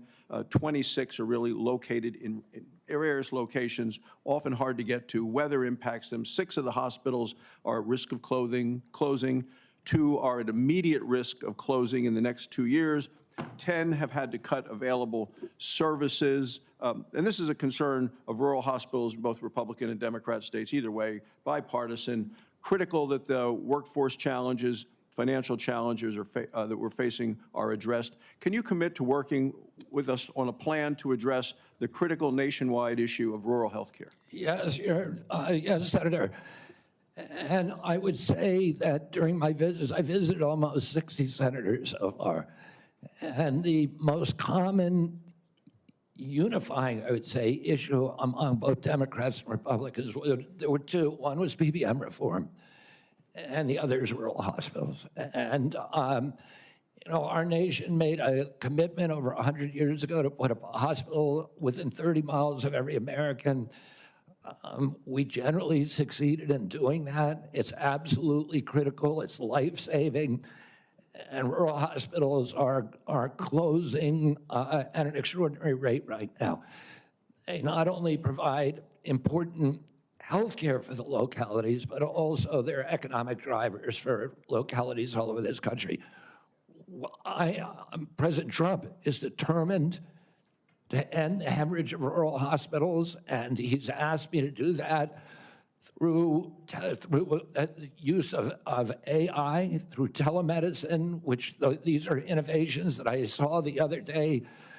A Cleveland clinic has developed an AI nurse that you cannot distinguish from a human being, that has diagnostics as good as any doctor. And we can provide concierge care to every American in this country, even those, the remote parts of Wyoming, Montana, Alaska, et cetera. We also have opportunities at HRSA and at the GME to finally live up to GME's mission of providing personnel to rural hospitals. And I intend to use all of my power, because I've seen the priority that is given by both Democrats and Republicans on this committee. I intend to make that a priority if I'm privileged to be confirmed. Well, I appreciate it, because often with financial strains on a local hospital, one of the common services to be cut in rural hospitals is maternity services. So now we have women in Wyoming having to drive over 100 miles to access care. 13 counties in Wyoming don't have access to OB, and we're talking counties larger than the states of Vermont, New Hampshire, Rhode Island, Connecticut, New Jersey, Delaware, counties larger than those whole states. So will you commit to working with my office to find solutions to help address these specific maternal health challenges in rural America? Yes, Senator, I look forward to it. Another issue we specifically spoke about with this harmful Biden administration rule that have really been bad for our rural nursing homes. And it's a rule that would triple the registered nurse requirements in nursing homes. This is going to lead, there just aren't enough registered nurses in our state to be able to comply with this. This would lead to nursing home closures across our state. Will you commit to working with me to fix this serious problem that it was a result of a rule that came out by the Biden administration, who clearly doesn't understand rural America? Yes, Senator, I think the rule was well-intentioned, but as you've said, and I've heard from many rural senators, it will be a disaster for their states. Some of the nursing homes, these are staffing rules that require 24-hour staffing by medical professionals. Some of the nursing homes in rural areas simply do not have the available personnel or the economics to be able to do that. It will mean the closure of nursing homes in rural areas across our country, which means the parents, the elderly parent, will be moved a great distance from the local community and their family. And we know that the single greatest driver of high-quality nursing home care is the involvement, the proximity of family members. When you move that nursing facility away from the community where the kids live, you're going to get much worse care. So the intention, although it was noble, was in reality, for rural areas at least, it is going to be a disaster. Thank you. Thank you, Mr. Chairman. Thank you. Senator Johnson. Mr. Kennedy, welcome. Thank you for being here. Thank you for your decades-long advocacy for a clean environment, for children's health. I can't say as I'm surprised by the hostility on the other side. I'm highly disappointed in it. I don't know if you remember when you called me up and you were contemplating setting your political differences aside, joining forces with President Trump on an area of agreement, addressing chronic illness, trying to find the root cause of all these problems facing this nation. My first response was, Bobby, this is an answer to my prayers. We need to get to the answers of this, but even more, we need to heal and unify this divided nation. I'm not necessarily the most optimistic guy because we've got enormous challenges facing this nation, but I thought, wow, here's somebody from the left, somebody I don't agree with on many issues politically, coming together with President Trump and focusing on an area of agreement, something that the American people desperately want. Finding out the answers. What has caused autism? What is causing chronic illness? Ms. Kennedy, I think I've come to know what's in your heart. I think I know the personal and political price you've paid for this decision. I want to say publicly, I thank you for that. I truly appreciate what you're doing here. Can't we come together as a nation and do this? Can we do? Aren't you getting tired of this? I'm getting tired of this. So again, Mr. Kennedy, I need to enter in the record. These are just 11 letters of support signed by 63,000 people, thousands of doctors. From the American Association of American Physicians and Surgeons, Independent Medical Alliance, the North Carolina Physicians and Freedom Group, Governor Jeff Landry from Louisiana. These are Americans, nonpartisan. A lot of these people, I know because I've advocated with you. A lot of them are Democrats. They put their political differences aside. So, Mr. Chairman, I'd like to enter this in the record. Without objection. I also do want to, Mr. Kennedy, as long as I have you here, I've written over 70 oversight letters to the federal health agencies under the Biden administration. I've virtually gotten squat out of them, okay? What I get is we get, for example, 50 pages of Anthony Fauci's emails redacted.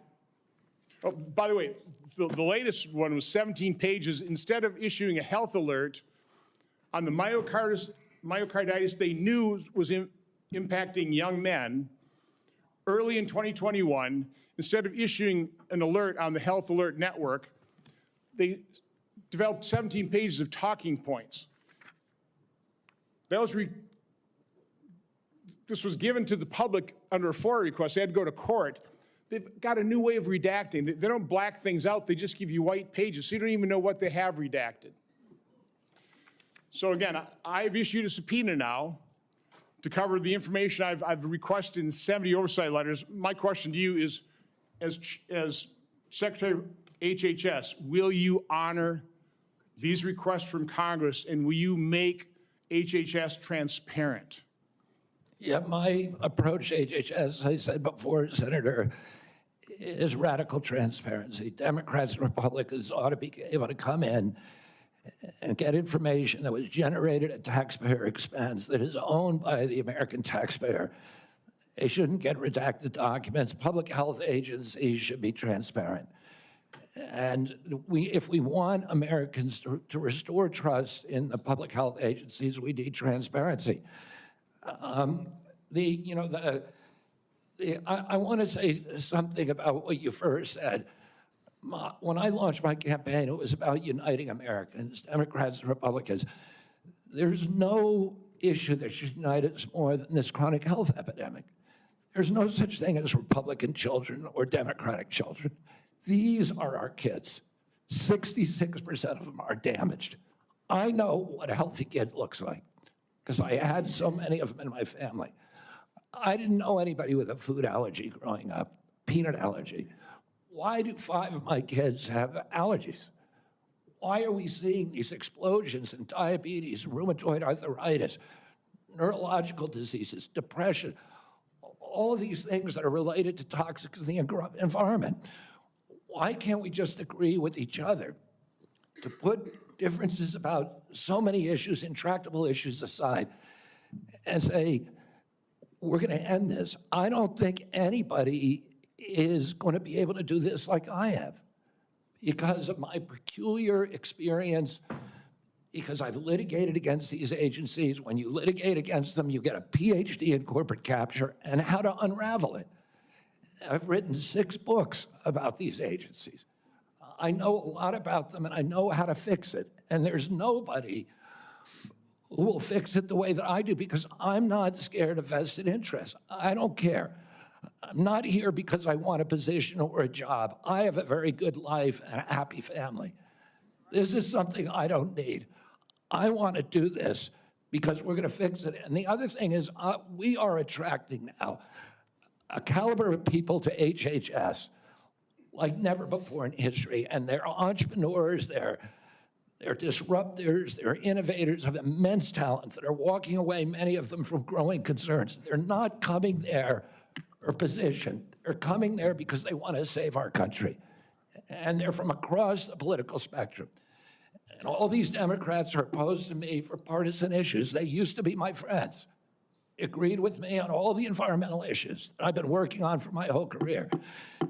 Now they're against me because anything that President Trump does, any decision he makes, has to be lampooned, derided, discredited, marginalized, vilified. We need to move on. Senator Warren. Thank you, Mr. Chairman. So, Mr. Kennedy, I want to start with something that I think you and I agree on, and that is that Big Pharma has too much power in Washington. You've said that President Trump asked you to, quote, clean up corruption and conflicts. Sounds great. You've said that you will, quote, slam shut the revolving door between government agencies and the companies they regulate. That also sounds great. So here's an easy question. Will you commit that when you leave this job, you will not accept compensation from a drug company, a medical device company, a hospital system, or a health insurer for at least 4 years, including as a lobbyist or a board member? Can you just repeat the last part of the question? Can I commit You're to not what? going to take money from drug companies in any way, shape, or form. Who? Me? Yes, you. Oh. Yeah, I'm happy to commit to that. Okay, good. That's what I figured. I said it's an easy question to start with. And I think you're right on this question. I don't think any of them want to give me money, by the way. Let's keep going. You're right because to say yes, because every American has the right to know that every decision you make as our #1 health officer is to help them and not to make money for yourself in the future. So I want to talk more about money. I'm looking at your paperwork right now. In the past 2 years, you've raked in $2.5 million from a law firm called Wisner Baum. You go online, you do commercials to encourage people to sign up with Wisner Baum to join lawsuits against vaccine makers. And for everyone who signs up, you personally get paid. And if they win their case, you get 10% of what they win. So if you bring in somebody who gets $10 million, you walk away with $1 million. Now, you just said that you want the American people to know You can't be bought. Your decisions won't depend on how much money you could make in the future. You won't go to work for a drug company after you leave HHS. But you and I both know there's another way to make money. So, Mr. Kennedy, will you also agree that you won't take any compensation from any lawsuits against drug companies while you are secretary and for 4 years afterwards? Well, I'll certainly commit to that while I'm secretary. But I do want to clarify something because you're making me sound like a shill. I put You're the together one who that got- case. I did the Science Day presentation to the judge on that case to get it into court, the Mr. Daubert Kennedy, hearing. Mr. Kennedy, it's just a really simple question. Yeah, You've taken in $2.5 million. I want to know if you will commit right now that not only will you not go to work for drug companies, you won't go to work suing the drug companies and taking your rake out of that while you're a secretary and for 4 years after. It's just. I'll commit to not taking any fees from drug companies while I'm secretary. No. I'm asking about fees from suing drug companies. Will you agree not to do that? You're asking me to not sue drug companies, No, and I'm not going to agree to that, drug Senator. companies as much as you want. I'm not going to agree to not sue drug companies or anybody. So let's do a quick count here of how, as Secretary of HHS, if you get confirmed, you could influence every one of those lawsuits. Well, let me start the list. You could publish your anti-vaccine conspiracies, but this time on U.S. government letterhead, something a jury might be impressed by. You could appoint I people don't to the understand that. CDC vaccine panel who share your anti-vax views and let them do your dirty work. You could tell the CDC vaccine panel to remove a particular vaccine from the vaccine schedule. You could remove vaccines from special compensation programs, which would open up manufacturers to mass torts. You could make more injuries eligible for compensation even if there is no causal evidence. You could change vaccine court processes to make it easier to bring junk lawsuits. You could turn over FDA data to your friends at the law firm, and they could use it however it benefited them. You could change vaccine labeling. You could change vaccine information rules. You could change which claims are compensated in the vaccine injury compensation program. There's a lot of ways that you can influence those future lawsuits and pending lawsuits while you are Secretary of HHS, and I'm asking you to commit right now that you will not take a financial stake in every one of those lawsuits so that what you do as Secretary will also benefit you financially down the line. I'll comply with all the ethical guidelines. That's not the question. You and I, you have said You're asking me, repeatedly, Senator, those you're efforts asking me not to sue vaccine pharmaceutical companies. My Yeah, you question is, are. stop That's exactly what enriching you're doing. health. Look, no one should be fooled here. As fought that Secretary from- of HHS, Robert Kennedy will have the power to undercut vaccines and vaccine manufacturing across our country. And for all of his talk about follow the science and his promise that he won't interfere with those of us who want to vaccinate his kids, the bottom line is the same. Kennedy can kill off access to vaccines and make millions of dollars while he does it. Kids might die, but Robert Kennedy can keep cashing in. Senator, I support vaccines. I support the childhood schedule. I will do that. The only thing I want is good science, and that's it. How about then say you won't make money off what you do as Secretary of HHS? Before we go to Senator Tillis, I think it would be important for me to make it very clear that Mr. Kennedy has gone through the same Office of Government Ethics process as every single other nominee in the Finance Committee this year and in previous administrations. In addition to listing his assets, including the items that you've identified, he has signed an ethics letter that has been reviewed by the Office of Government Ethics concerning any possible conflict in light of its functions and the nominee's proposed duties. And we have a letter from the Office of Government Ethics that he hasn't complied completely with all applicable laws and regulations governing conflicts of interest. Mr. Chairman, point of information here. Have we had a single nominee come through who's made $2.5 million off suing one of the entities that it would be regulating and plans to keep getting a take of every lawsuit in the future? Have we had that before? I haven't reviewed the past documentation of every other nominee's financial interests, and so no. But I know that every single time we get a nominee, their financial interests are attacked. That's why we have the Office of Government Ethics. That's why they've reviewed everything that's in his record, and that's why he has even, I think, and I don't know that I want to ask him to get into it, but he has listed his assets and has gone through a discussion of the responsibilities under our ethics laws and is complied with all of those requirements. Senator Tillis. Thank you, Mr. Chairman. Mr. Kennedy, how's your morning going? So far, so good. Good. You came prepared. I'm glad that you did. You, I believe, addressed to my satisfaction a question about Title X and the President's priority with respect to Planned Parenthood. Can you just affirm that you are 100% behind the President's policy on Title X and the implementation? I'm 100% behind it, Senator. Thank you. You know, it's amazing to me that people, well, first off, you need to understand I was in a judiciary hearing this morning. It's very clear to me that some of these nominations are going to be shirts and skins.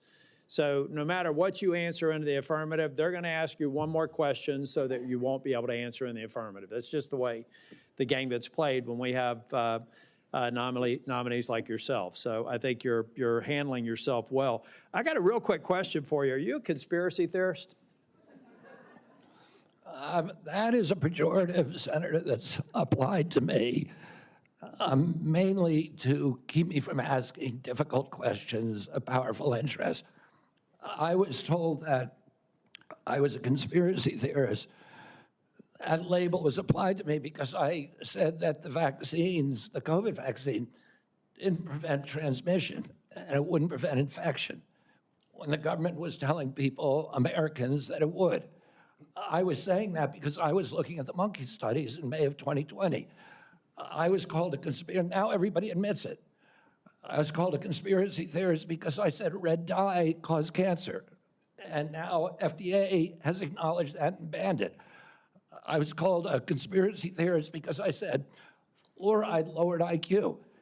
Last week, JAMA published a meta-review of 87 studies saying that there's a direct inverse correlation between IQ loss. All right, so I'm going to assume a lot of I could go on for about a week. Is there any one of them that you can say, you got me? That really was a conspiracy theory, or are you in a position to submit for the record? I think it'd just be helpful for every one of these narratives for you to submit that maybe for the record.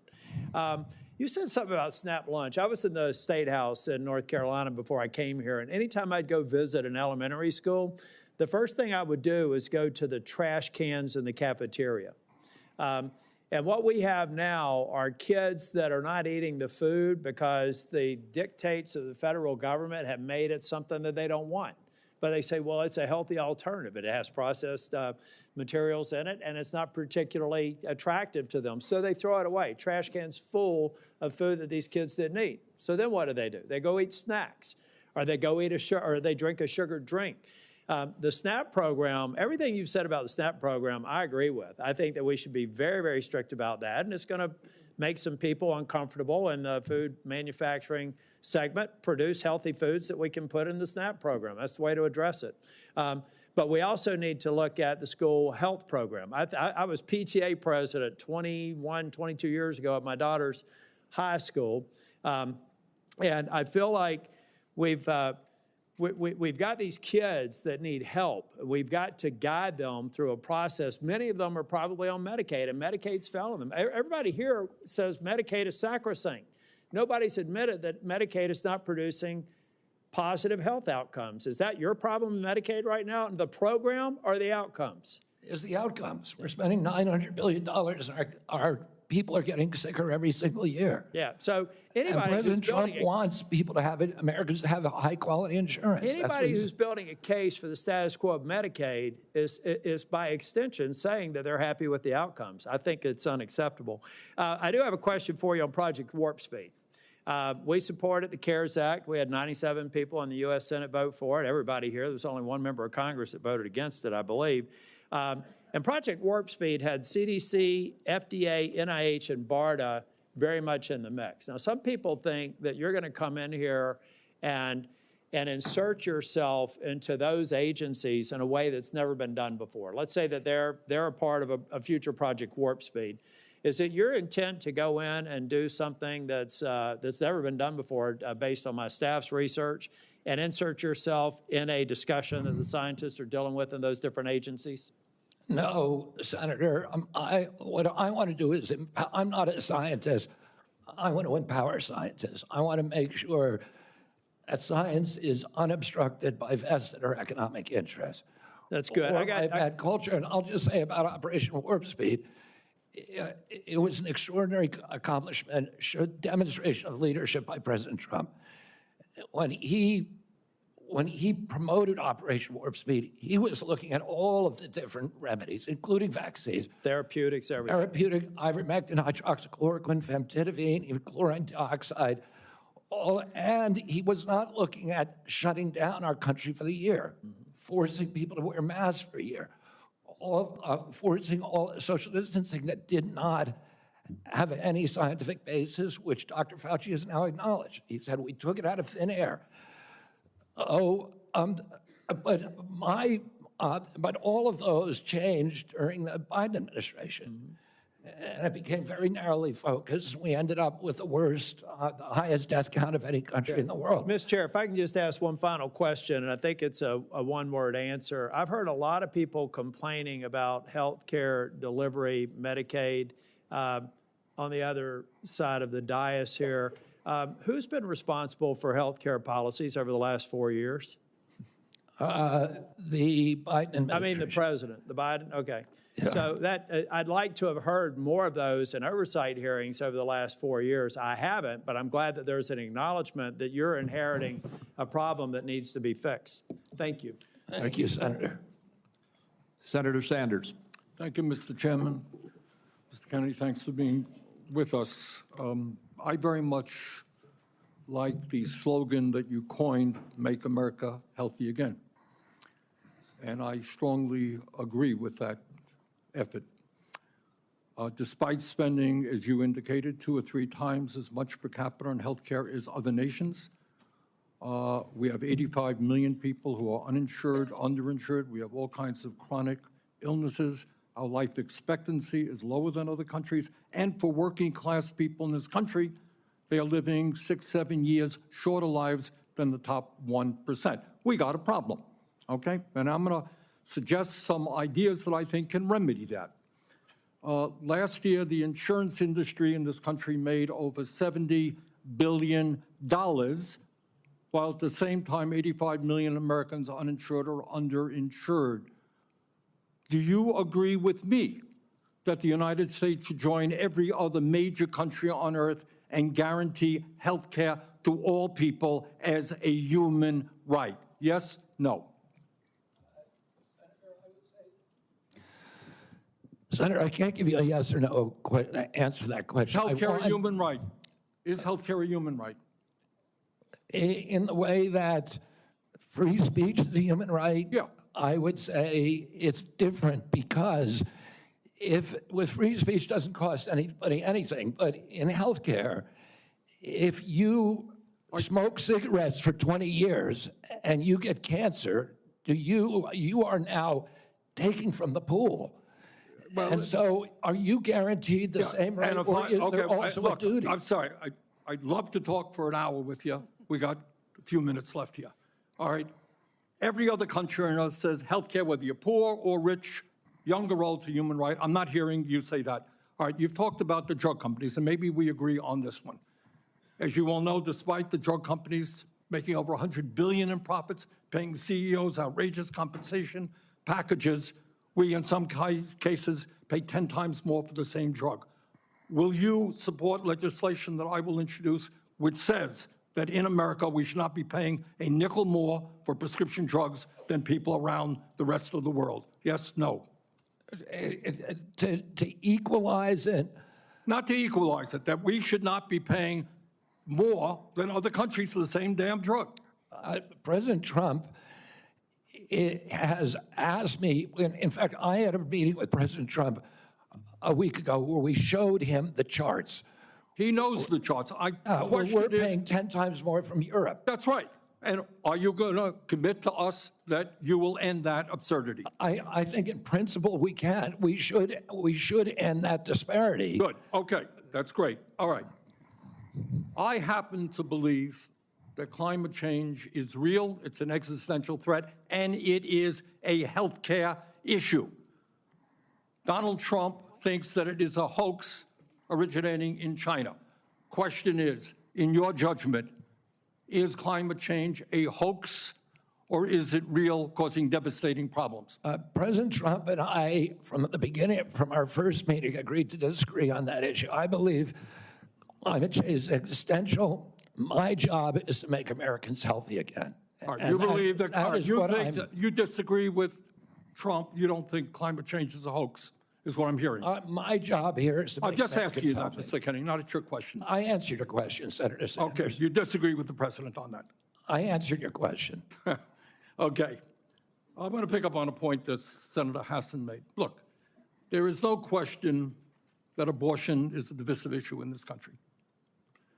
I would say a majority of the people are pro-choice. There's a strong minority who are pro-life.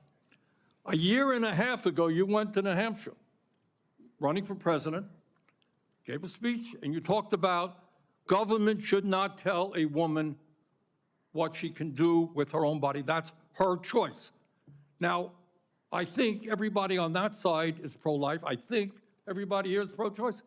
I have never seen any major politician flip on that issue quite as quickly as you did when Trump asked you to become HHS secretary.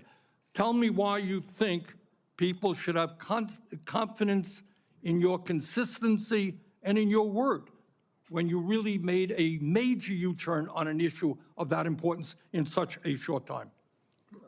Senator, I believe, and I've always believed, that every abortion is a tragedy. But you told the people in New Hampshire that it was their right. All right, let me do a last question here because I'm running out of time. I think the gist of what you're trying to say today is you're really pro-vaccine, you want to ask questions. You have started a group called the Children's Health Defense. You're the originator. Right now, as I understand it, on their website, they are selling what's called onesies. These are little things, clothing for babies. One of them is titled Unvaxxed, Unafraid. Next one, and they're sold for $26 a piece, by the way. Next one is No Vax, No Problem. Now, you're coming before this committee and you say you're pro-vaccine. Just want to ask some questions. And yet your organization is making money selling a child's product to parents for $26, which casts fundamental doubt on the usefulness of vaccines. Can you tell us now that you will, now that you are pro-vaccine, that you're going to have your organization take these products off the market? Senator, I have no power over that organization. I'm not part of it. I resigned from the board. Yeah, that was just a few months ago. You founded that. You certainly have power. You can make that call. Are you supportive of this? I've had nothing to do with leadership. Are you supportive of these onesies? I'm supportive of vaccines. Are you supportive of this clothing, which is militantly anti-vaccine? I am supportive of vaccines. I will. I want good science, and I want to protect. But you will not tell the organization you founded not to continue selling that product. Thank you, Mr. Chairman. Senator Blackburn. Thank you so much, Mr. Chairman, and thank you so much for being with us today. And I have no doubt that you will be confirmed and you are going to do such a solid job for the people of this country. And I do have several issues I wanted to talk with you about, and didn't have time to cover them all when we met prior to the meeting, but rural health care is very important to me and the people of Tennessee. 78 of our 95 counties are rural counties. Now, over the last few years, we've seen hospital closures. So we have focused on access in rural areas. And my rural health agenda, which is bipartisan, focuses on innovation, telehealth, access points. It focuses on work shortages. And also, Senator Warner and I have together focused on making certain that we address the area wage index and do that fairly for our citizens that are in rural communities. So I would like a commitment from you that when confirmed, you and your CMS administrator will work with us to make certain that the area wage index is balanced and that it is fair to rural areas. Senator, both Dr. Oz and myself recognize that rural health care is in crisis in this country, and that is catastrophic for our entire country. And I talked a little bit about my commitment to rural health earlier in this hearing. The regional price points, as you know, are set by Congress and not by HHS. I will certainly, and I know Dr. Oz will certainly work with you to make them sensible. We look forward to that. Also, you and I, before you came forward as the secretary, the nominee, we had talked in years past about over-medicating youth and concerns over that. And I was looking at a report from TennCare, which is our Medicaid program in Tennessee. And I was concerned when I saw a number that TennCare had spent $90 million in 2024 alone on ADHD. This was 417,000 of our children. And $90 million. To me, that is heartbreaking, what is happening there. So how will you prioritize oversight of prescribing practices while promoting alternative solutions such as counseling, behavioral therapies, community-based interventions for our youth? Exactly, and that's the solution.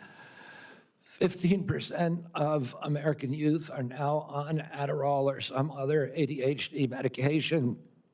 Even higher percentages are on SSRIs and benzos.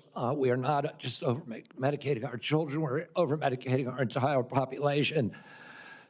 Half the pharmaceutical drugs on earth are now sold here. 70% of the profits from pharmaceutical companies are from the United States, even though we only have 4.2% of the world's population. Not only that, but a recent study by Cochrane Collaboration founder Peter Ghosh found that pharmaceutical drugs are the third largest cause of death in our country after heart attacks and cancers. Oh, they're not making us healthier. We need community health initiatives. We need access to treatment. We need exercise. We need better food. Okay, let me talk to you about one of those access points in treatment. And this highlights a problem we have in the federal Medicaid law. Since Medicaid's enactment, states have been prohibited from using Medicaid funds for care provided by institutions for mental disease. We refer to them as IMDs. These are psychiatric hospitals, residential treatment facilities with more than 16 beds. This is a discriminatory exclusion, and it denies payment for medically necessary care based on the illness that is being treated, and it has perpetuated unequal coverage in mental health care. So if you're confirmed, when you're confirmed, will you commit to working with me on repealing this discriminatory exclusion and ensuring equal access to mental health care for Medicaid beneficiaries? Yes, Senator. Thank you so much. I've got a question on PBM reform, one on artificial intelligence in healthcare. In the interest of time, I will yield back. I look forward to seeing you help make us healthy again. Thank you, Senator.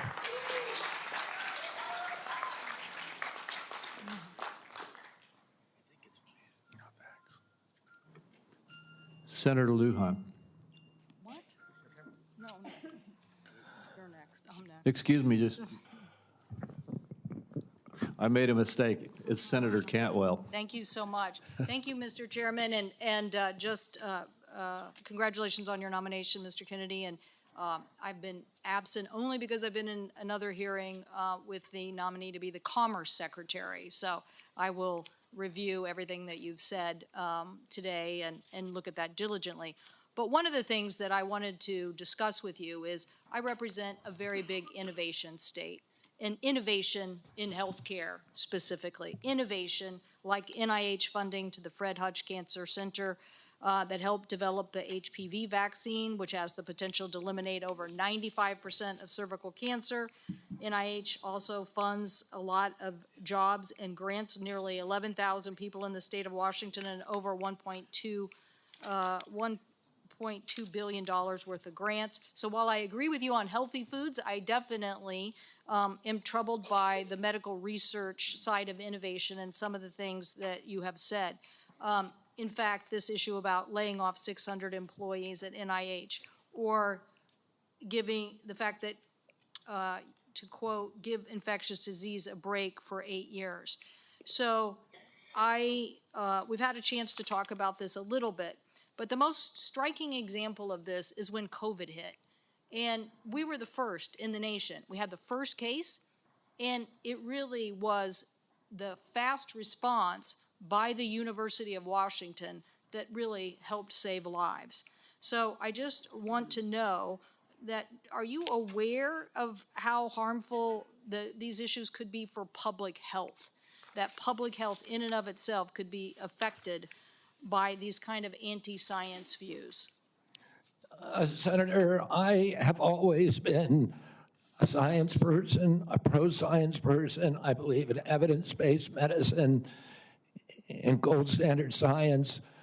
When I said, and I've explained this before you came in, that 600 people out of a workforce of 91,000 is pretty typical. Last year alone, President Biden replaced 3,000 people at HHS and 700 at NIH. I want to say this. I said give infectious disease a break because that's been the principal preoccupation. Infectious disease, chronic disease is 92%, accounts for 92% of deaths in this country, and almost nothing is studied at NIH about the etiology of our chronic disease epidemic.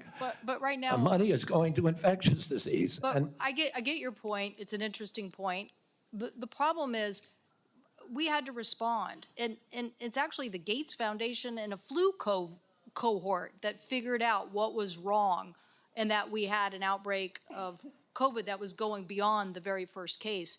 And so we had to build a very fast response. So I take this too. The University of Washington has conducted groundbreaking stem cell research on fetal tissue. To me, I know there's probably a lot of people that may not agree with this, but we're making regenerative heart tissue now at the University of Washington. So yes or no, do you commit to protecting stem cell research for scientific agencies if confirmed? I will protect stem cell research. Stem cell research today can be done on umbilical cords, and you don't need fetal tissue. You'll protect the laws that are on the books today and the research that's done. My job is, Senator, to enforce the laws. Okay, so I want to move to PBMs because PBMs are driving up drug prices. And one of the biggest things that we need to do here, I think, in a new administration is get a handle on everything that is driving up prices and lower them. The report found that PBMs generated $1.4 billion from spread pricing. That is where they are able to basically set the price, not reimburse pharmacies, and then pocket the rest. We've had bipartisan legislation in several different committees now to get at this. What do you think the solution is? I think one of the really notable achievements of this panel was the PBM legislation that they put together in a bipartisan way. I haven't met a single senator, well, actually one only, but of the 60-odd senators that I talked to, all of them talked about PBMs and how important it was, and President Trump during his first administration, pushed through a law pushed a law to give transparency to PBMs. It got overruled during the Biden administration. Luckily, this panel is resuscitating that. President Trump is absolutely committed to fixing the PBMs. My time is running out, so I just want to clarify. You believe that we should pass these laws that now have been proposed in the Senate? I haven't read the entire law, so I don't know, but I think that we need to reform the PBMs. I think we need to get rid of all of these vested interests that are draining money from the system. Okay, somebody suggested, though, that you thought you should convene the PBMs and talk to them about some sort of self-regulation.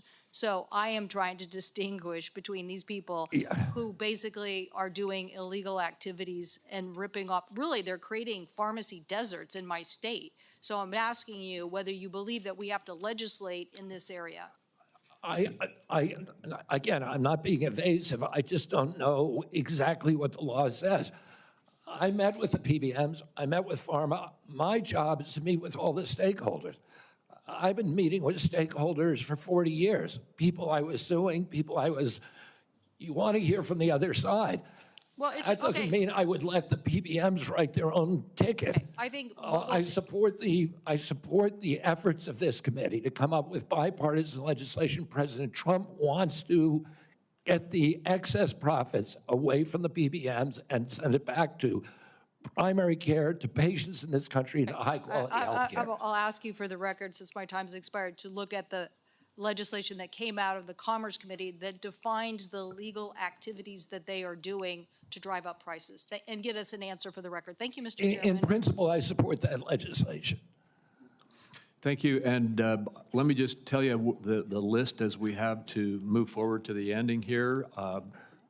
Senator Lujan will be next, followed by Senator Marshall, Senator Warnock, Senator Smith, Senator Young, and Senator Welch. And let me say again, Mr. Chairman, this is a matter of such importance.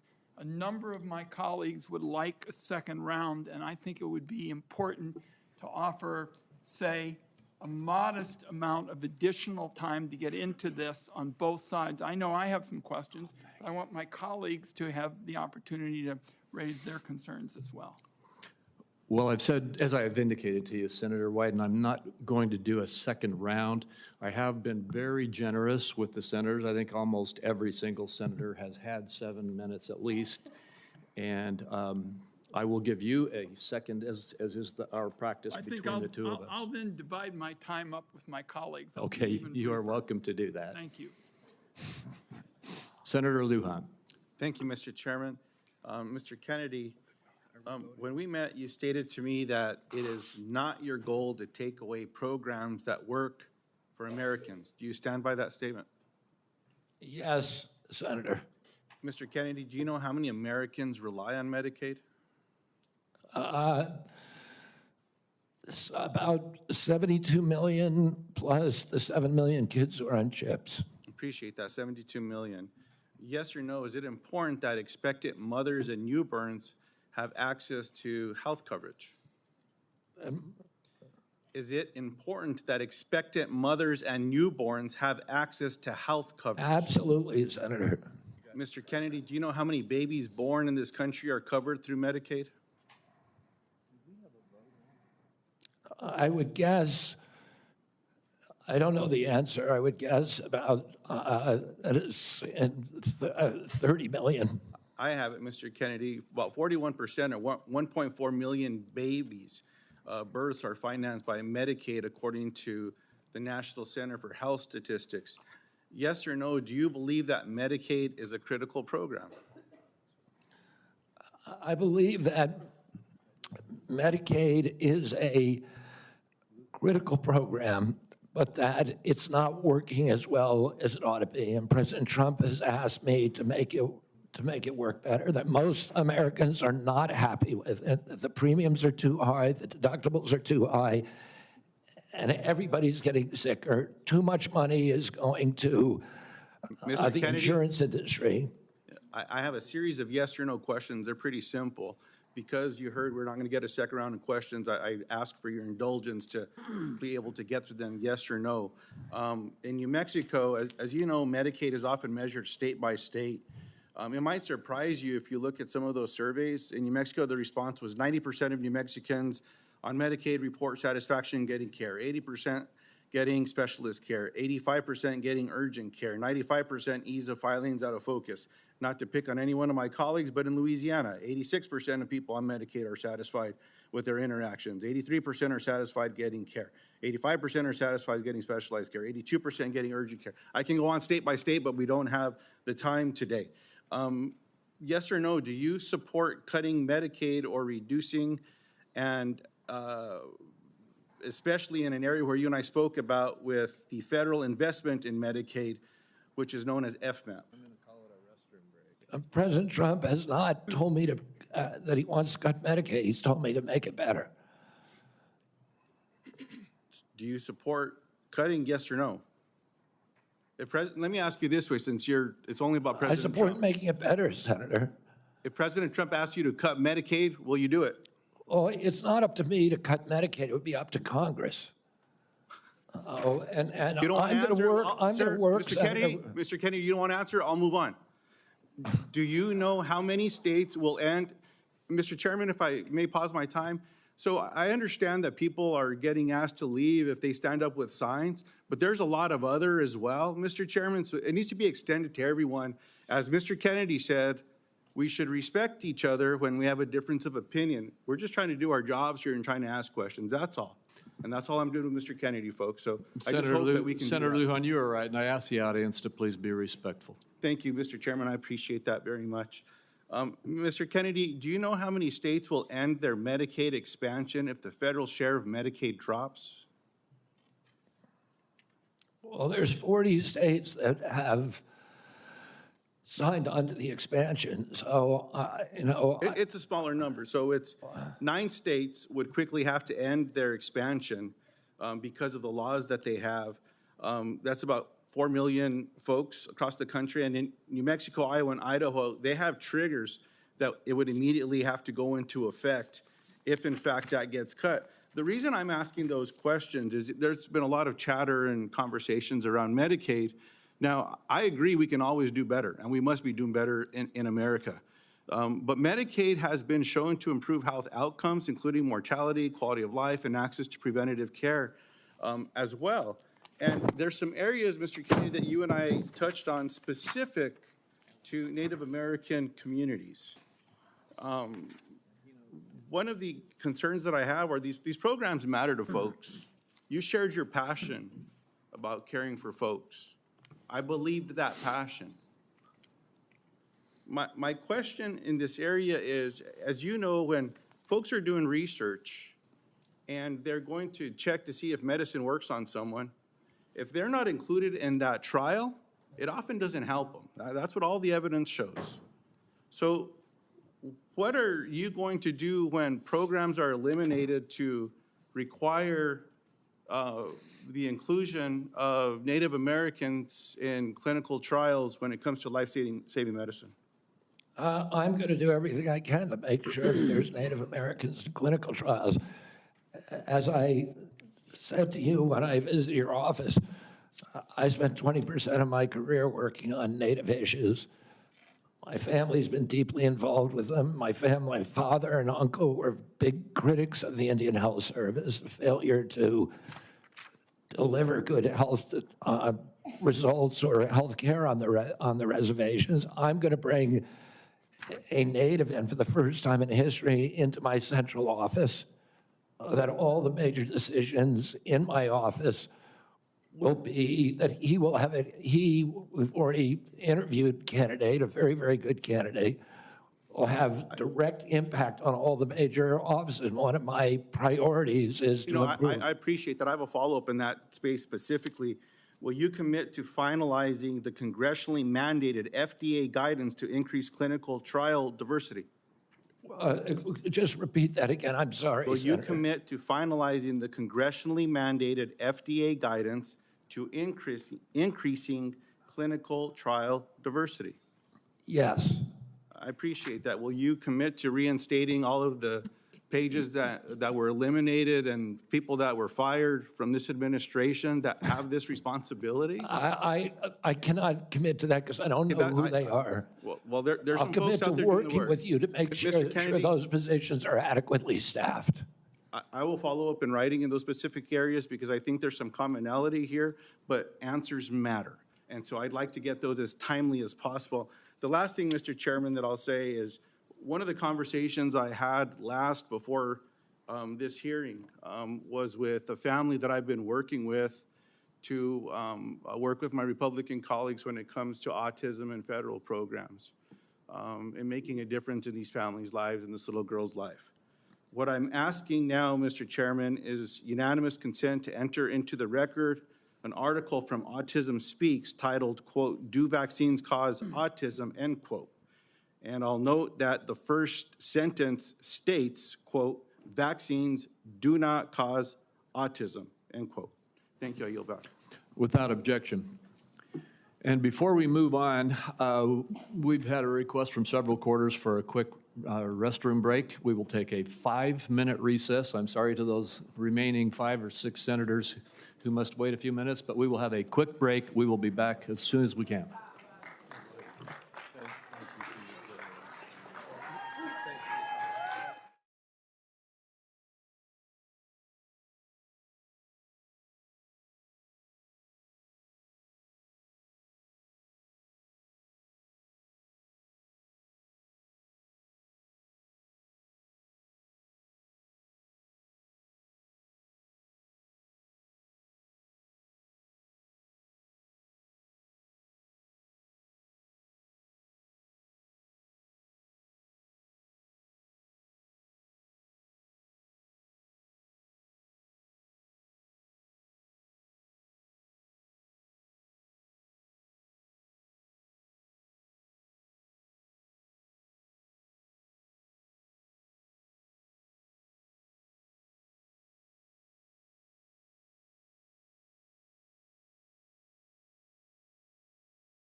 This committee will continue and come out of recess and go back into session. Before we go to you, Senator Marshall, I'd like to just tell everybody the remaining list. Senator Marshall, Senator Warnock, Senator Smith, Senator Young, and Senator Welch. And then I did indicate earlier that I would give another 5 minutes to Senator Wyden. I understand he has distributed that 5 minutes to a few of the other senators. So we will have a few more quick questions, and then we will proceed. And I would like to thank the audience again. I know we had a couple of outbursts earlier, but I want to thank the audience for being respectful and encourage the audience to continue to be respectful as we conclude the hearing. With that, Senator Marshall. Thank you, Chairman. Obesity, diabetes, heart disease. Obesity, diabetes, heart disease account for probably 80% of health challenges in America. You know how many times I heard my friends across the aisle mention any three of those? I don't know if we've lost the forest for the trees here. Vaccine is a critical issue. I understand that. I don't see how Mr. Kennedy's position could be any more clear that he's going to support the vaccines, he's going to support the science and empowerment to parents and their doctors to make these choices. 60% of Americans have a chronic disease, that there's an epidemic of chronic diseases across the country. And this Make America Healthy Again movement is palpable to me. It started on the campaign trail in 2020 when moms I'd never met, that never involved in the political process, came up to me and said, look, I want to make these choices about my children with my doctor, not the federal government. That it's a very real thing. Moms, dads, grandparents across the country grab me and say, look, why do 20% of our children now, why are they on a prescription drug? So, Mr. Kennedy, what is your prescription to help make America healthy again? What's your vision? What does that look like to you? Thank you, Senator Marshall. We're having epidemics of all these chronic illnesses, autoimmune diseases, neurological diseases, allergic diseases, obesity. When my uncle was president, 3% of Americans were obese. Today, 74% of Americans are obese or overweight. No other country has anything like this. In Japan, the obesity rate is still 3%. And epidemics are not caused by genes. Genes may provide the vulnerability, but you need an environmental toxin. Something is poisoning the American people. And we know that the primary culprits are changing food supply, the switch to highly chemical intensive processed foods. We have 10,000 ingredients in our country, in our foods. The Europeans have only 400.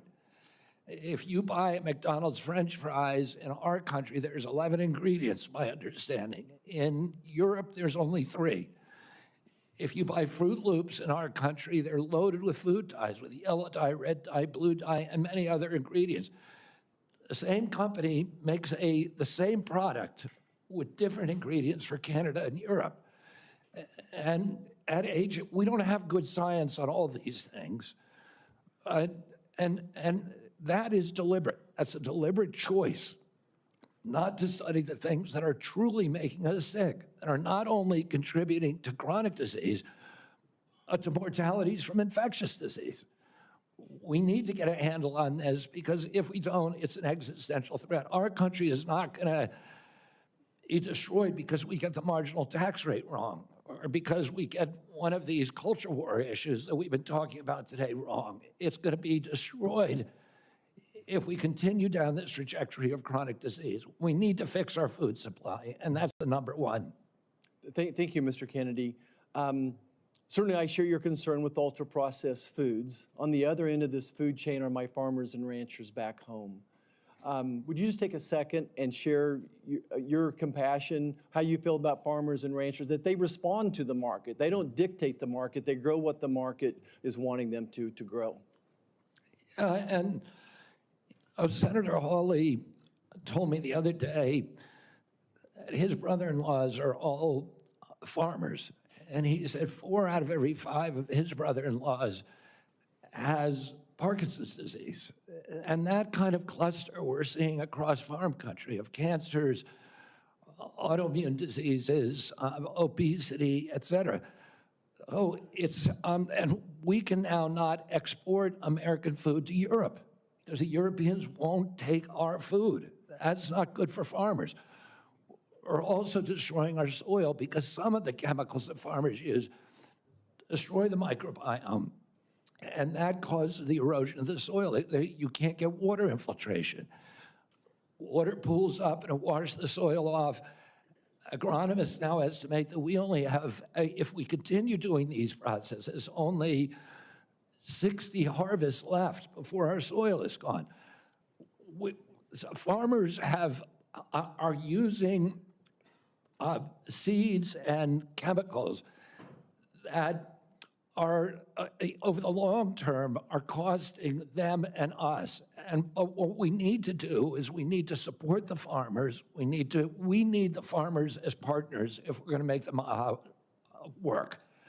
And I don't want a single farmer to go out of business under our watch. I don't regulate farms. If I'm privileged to be confirmed, I'm not regulating farms. That's under USDA. But I want to partner with all of my decisions with USDA and with the farm community to make sure that we don't lose more farmers in this country, but that we also transition.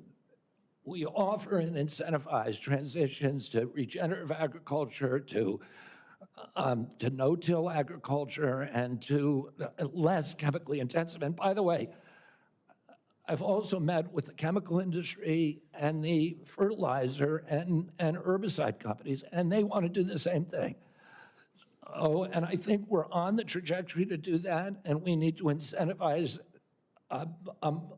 initiatives to accelerate that trajectory. Mr. Chairman, if I could, the great news is that my farmers in Kansas are selling products to Europe, that today's regenerative practices, soil health, all those things are priorities for Kansas farmers. Many of us are doing many of those things already. We just need it to be more widespread. If I could just wrap up my remarks, though, is that, again, going back to the big picture here, 60% of Americans have a chronic disease. Mr. Kennedy, I believe for such a time as this that you're not just one of 300 million people. I think that you are the person to lead HHS to make America healthy again, that God has a divine purpose for you, and I look forward to your confirmation and working with you to make America healthy again. Thank you, Senator. Thank you. Senator Warnock. Thank you so much, Chairman Crapo and Ranking Member Wyden. It's great to be here. Mr. Kennedy, welcome. Welcome to you and to your family. Thank you for meeting with me a few days ago. I'd like to follow up, if I might, with some of the issues that we discussed in my office. I want to talk to you first about the CDC, or the Centers for Disease Control and Prevention. I'm proud of the work that the CDC does, proud that it's located in Georgia with more than 10,000 employees in my state. If confirmed, you would be the cabinet secretary over the CDC. Representing HHS, it's about 29% of the federal budget. CDC is a part of that. Do you agree that the CDC's work is critical to Georgia, critical for our country, and the health of the entire world? Yes, Senator. Senator Isaacson, my Republican predecessor, would have agreed with that. Bless his memory. He was a fierce advocate for the CDC, as am I. The CDC is an agency filled with hard-working, dedicated public health servants. They wake up every single day working to keep us safe. I think we don't think often enough about their work because it's easy not to celebrate the folks who are protecting you from that which doesn't appear because of the work that they're doing. So grateful for the work that the CDC employees do. Some of them are members of my church. I saw that deep commitment firsthand when I visited the CDC just last summer. Mr. Kennedy, you have compared the CDC's work to Nazi death camps. You've compared it to sexual abusers in the Catholic Church. You've also said that many of them belong, this is a direct quote, many of them belong in jail.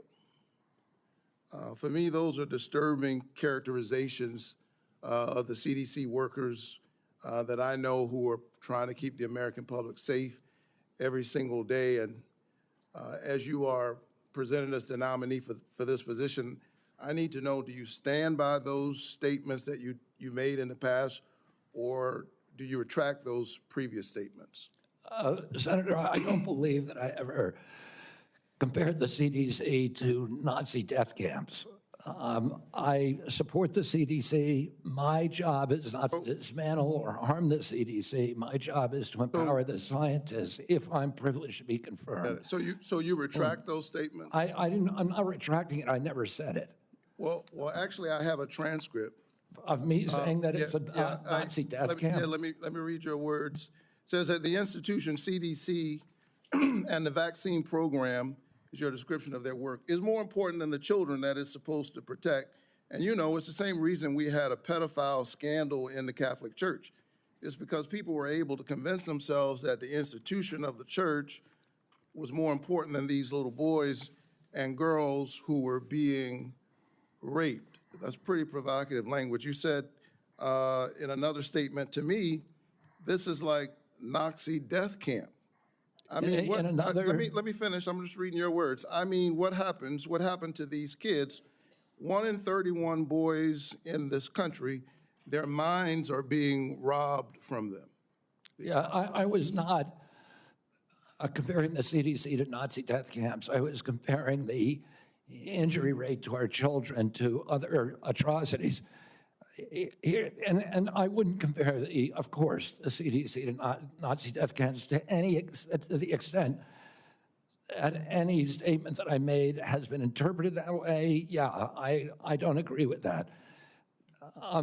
In 2003, the United States Congress Government Oversight Committee ended an over a year investigation of the CDC and used almost that same language. They said that the CDC, just one division, one branch, the Immunization Safety Office, had put institutional self-interest and pharmaceutical profits ahead of the welfare and the health of American children. So that was a conclusion by Congress. And I repeated that. I'm asking you because you're the nominee for HHS. It sounds like you stand by those statements.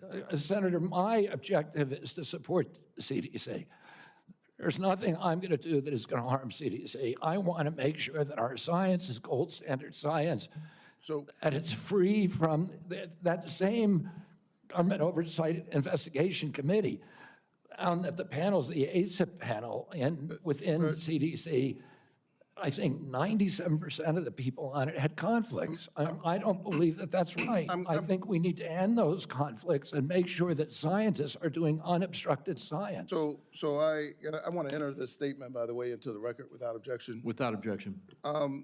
Last week, the White House gagged HHS and the CDC, preventing them from communicating all important public health information to anyone, including all of our allies, including our allies in the United States and global disease prevention. Can you just answer yes or no, because I'm running out of time?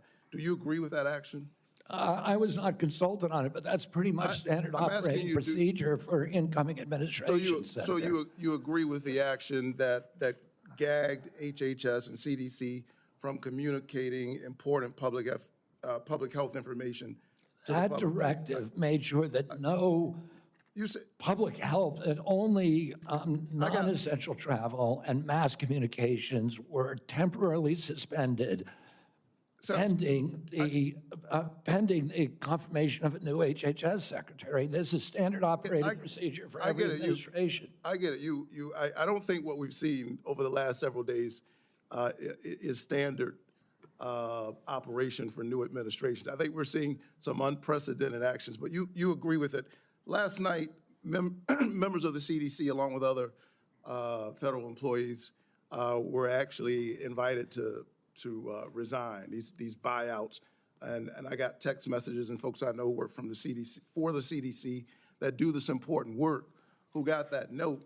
And it's really important because my experience is that when you send out that kind of note, the folks who resign are the folks who you least likely want to see resign.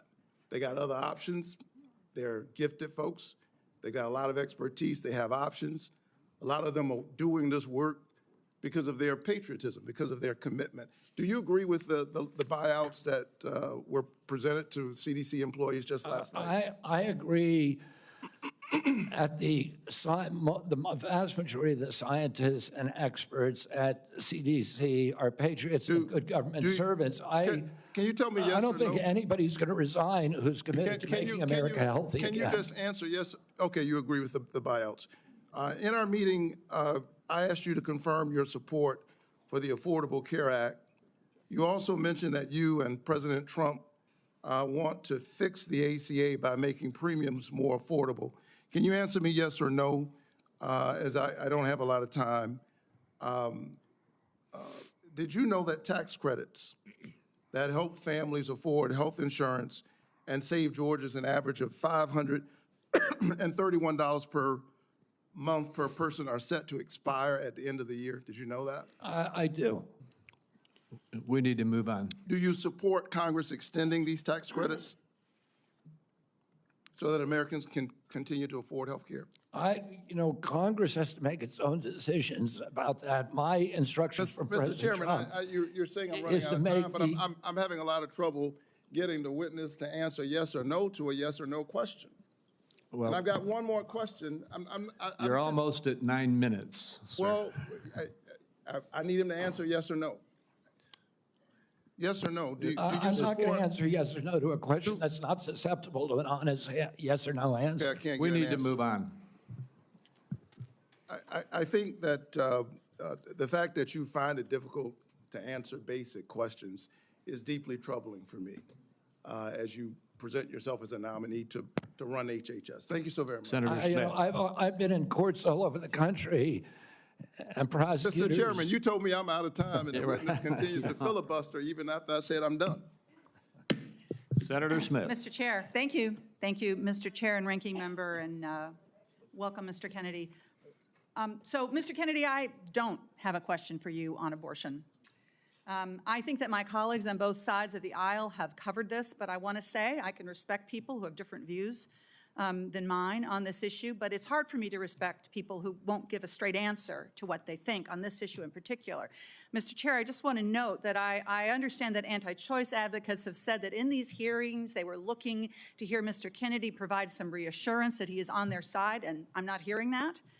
And I think most Americans are looking for some hint that the decisions that people make about abortion should be personal and private, and they should be free to make those decisions without government interference, and I'm not hearing that either. To make it worse, the answers that you have given tell me that the Trump administration is more than willing to restrict or even ban medication abortion without a single act of Congress, and even in states where abortion is legal. And what is clear to me is that you and President Trump are dangerous to women's access to mifepristone. So having said that, I want to move to a different topic. Mr. Kennedy, I appreciate Senator Cornyn's questions about mental and behavioral health, something that I care a lot about.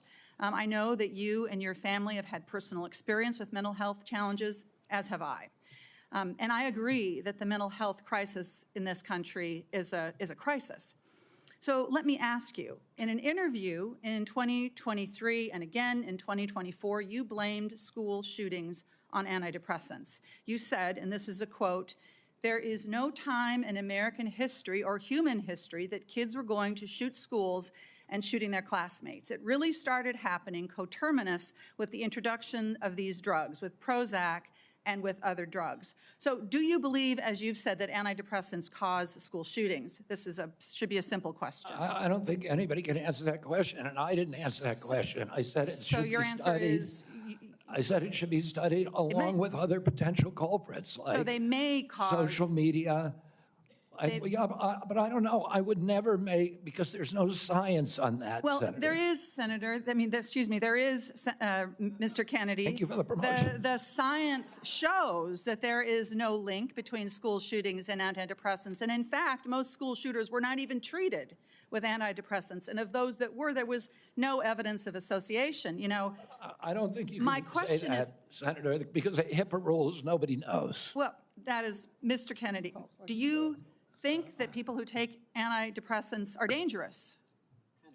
I think, listen, I'm not going into HHS if I'm privileged to be confirmed with any.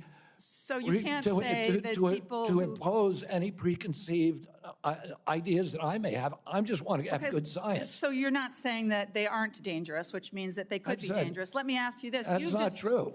You've described Americans who take mental health medications as addicts who need to be sent to wellness farms to recover. Is that what you believe? No, of course, I didn't say that Yes, you did. anybody should be compelled to do anything. No, but I'm you for- said they should be sent. I said they should be available to them. You I said didn't that- say they should be sent. You said that folks Kicking and that take screaming. antidepressants are like addicts.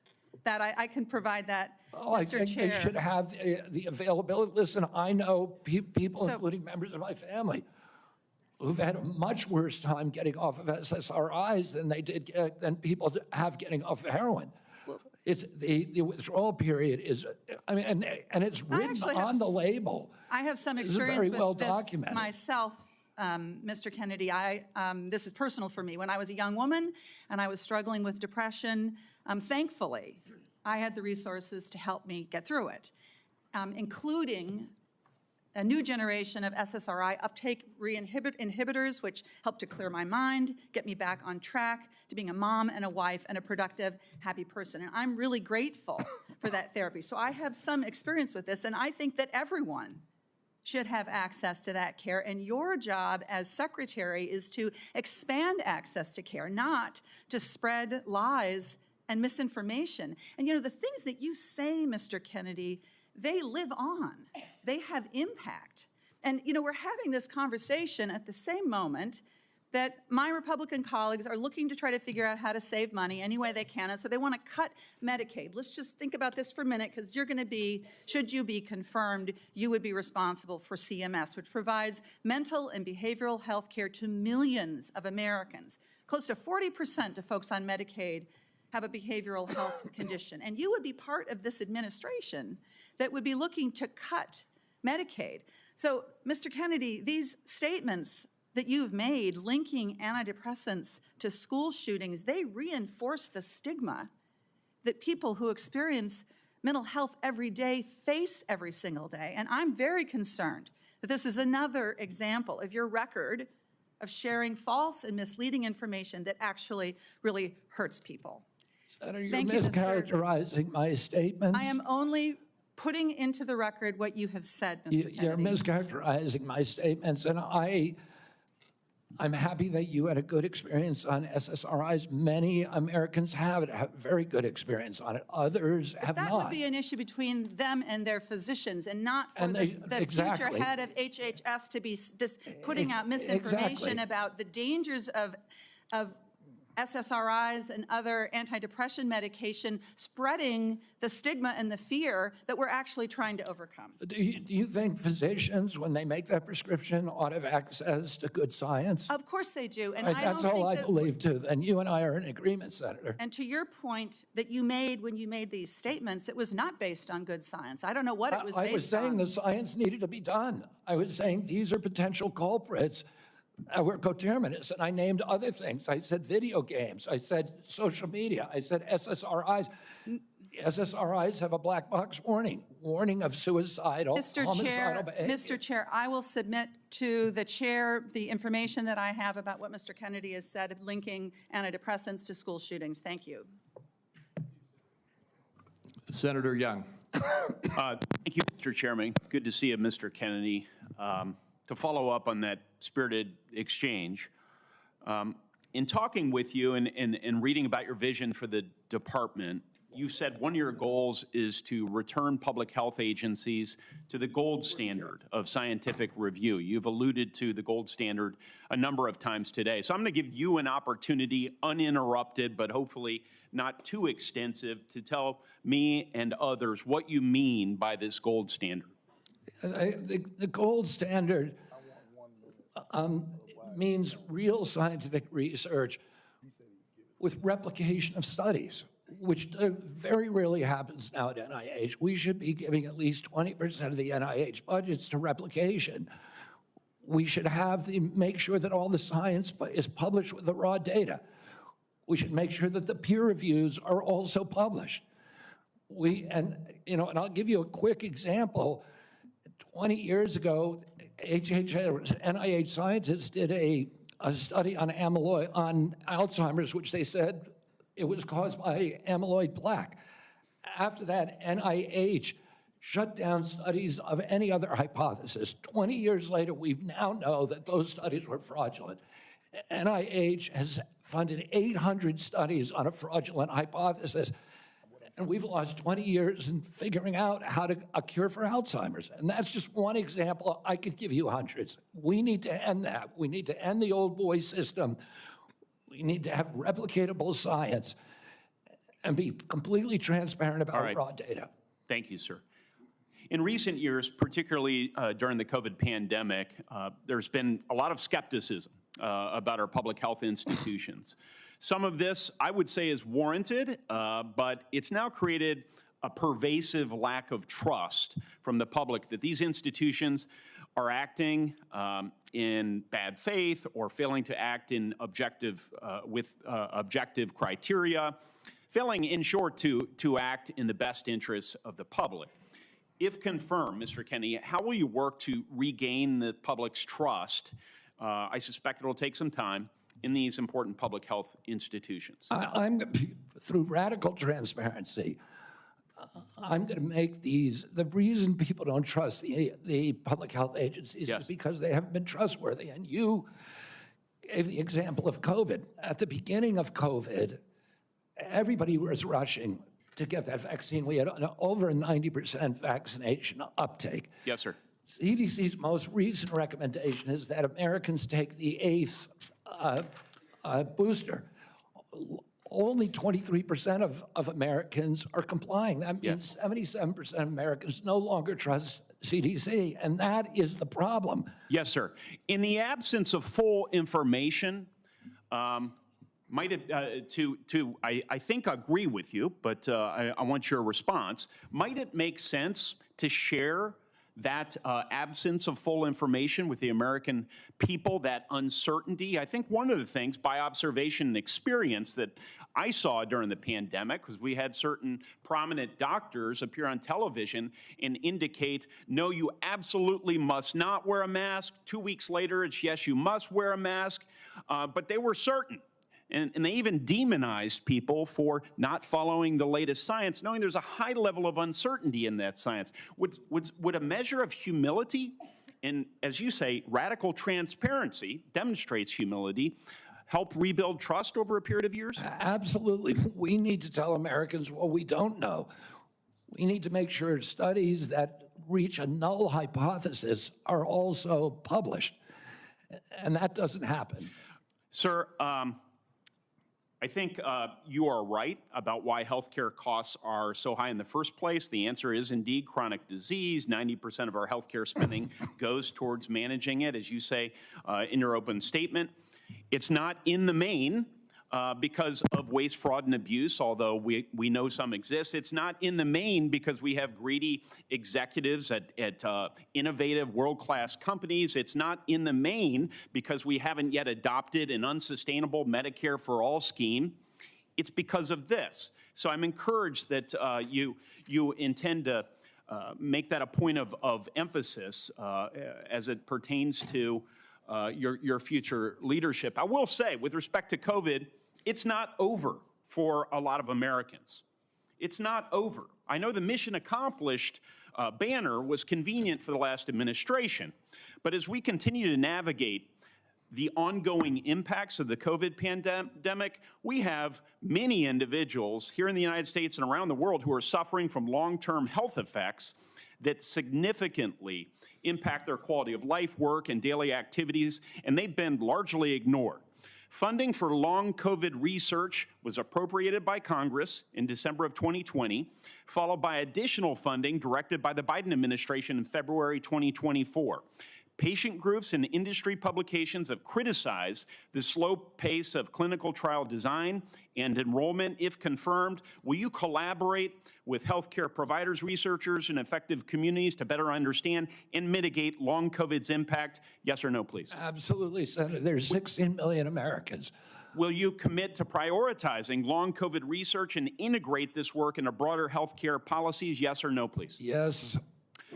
Patient groups, experts, and industry publications have raised concerns around existing long COVID funding being spent on observational research. In particular, criticism was directed towards RECOVER funding being used to duplicate existing findings instead of funding trials for potential treatments or diagnostics. If confirmed, Mr. Kennedy, will you work with Congress so that going forward, long COVID funding will be directed primarily towards trial or novel research directions and not replicating existing observational research? Yes or no? Absolutely, Senator, with enthusiasm. Thank you so much. If confirmed, how will you create a balance between your personal priorities of chronic disease and healthy lifestyle and the ongoing critical work of the department in areas that are focused on incentivizing and advancing innovation in modern medicine and pharmaceutical discovery? I think innovation is going to be the key to public health.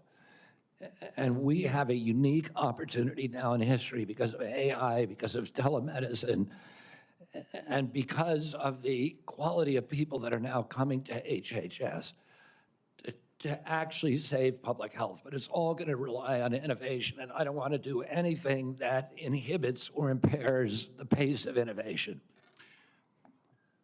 That's encouraging. From approving AI algorithms to determining Medicare coverage, we certainly need more innovation, and we need good people in the department to assist with that effort. So I'll follow up with a question about how you're going to attract and retain good people. Thank you, Chairman. Sorry to shut you down a little faster than I did the others, Senator. And we are up against a vote deadline here, and we have one more senator who gets his full time. I hope you'll keep it as close to 5 minutes as you can, Senator Welch. And then I've promised Senator Wyden, 5 more minutes? To be divided 1 minute with my colleagues getting 1 minute. And then if we can do that, we can get over to vote before they call the vote on the floor. Thank you very much. Thank you, Mr. Kennedy. And as you know, I'm have great reverence for your family. From Massachusetts. When I got out of college, I was in the first class of Robert Kennedy Fellows, the memorial created by your family to honor the service of your father. I do community organizing in the west side of Chicago. And I certainly admire your energy in your effort here and desire to serve. You know, there's a couple of things that are really important here.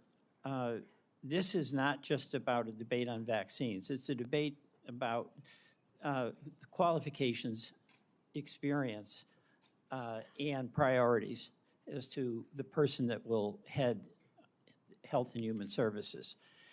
And it's not just about what your answers are today or what the questions are. It obviously has a lot to do with your whole record and your whole history. You know, your sister in her letter, or pardon me, your cousin in her letter said, you've always been charismatic, able to attract others through the strength of your personality, willingness to take risk and break rules. That's, I guess, an attribute, but it can be a danger. The question I fundamentally have is whether your willingness to disrupt and maybe break rules is going to be dangerous and destructive. The character questions we didn't go into here, but there's some sketchy things you've acknowledged. Your history with heroin, you've gotten over that, but there's incidents that do, I think, concern the question of whether the stability is there to be in charge of this major organization. And that's compounded by my concern that you don't have any experience managing a large organization, that you don't have any experience in government. So those are things that have to be taken into account. But the issue for me is also priorities. A lot of your engagement in health has been on vaccines, big important issue. You actually disagreed, as I understand it, with President Trump about Operation Warp Speed. I think President Trump deserves a lot of credit for Operation Warp Speed. He knew we had to get a vaccine. And these other issues about a mask and whether you should wear it, whether when you got your groceries, the bag had to be left outside, remember that in the very beginning? Those are incidental to the core question that the president believed we had to have a vaccine. And you contested that. That worries me. That really deeply worries me. The other questions, Senator Cassidy asked you some questions about our healthcare system. I happen to believe that our healthcare system is profoundly broken. And it's not just about the chronic illnesses. That's about our diet, that's about our exercise. But we are getting premium increases in Vermont of 20% a year, 25% a year. And it's busting the bank for taxpayers, it's busting the bank for our wonderful Vermont employers who care about having health insurance that they can provide to their employees. Senator Cassidy asked you a couple of questions about how you would reform Medicaid, and I didn't hear an answer. You mentioned that you thought Medicare Advantage was good. You have a good plan.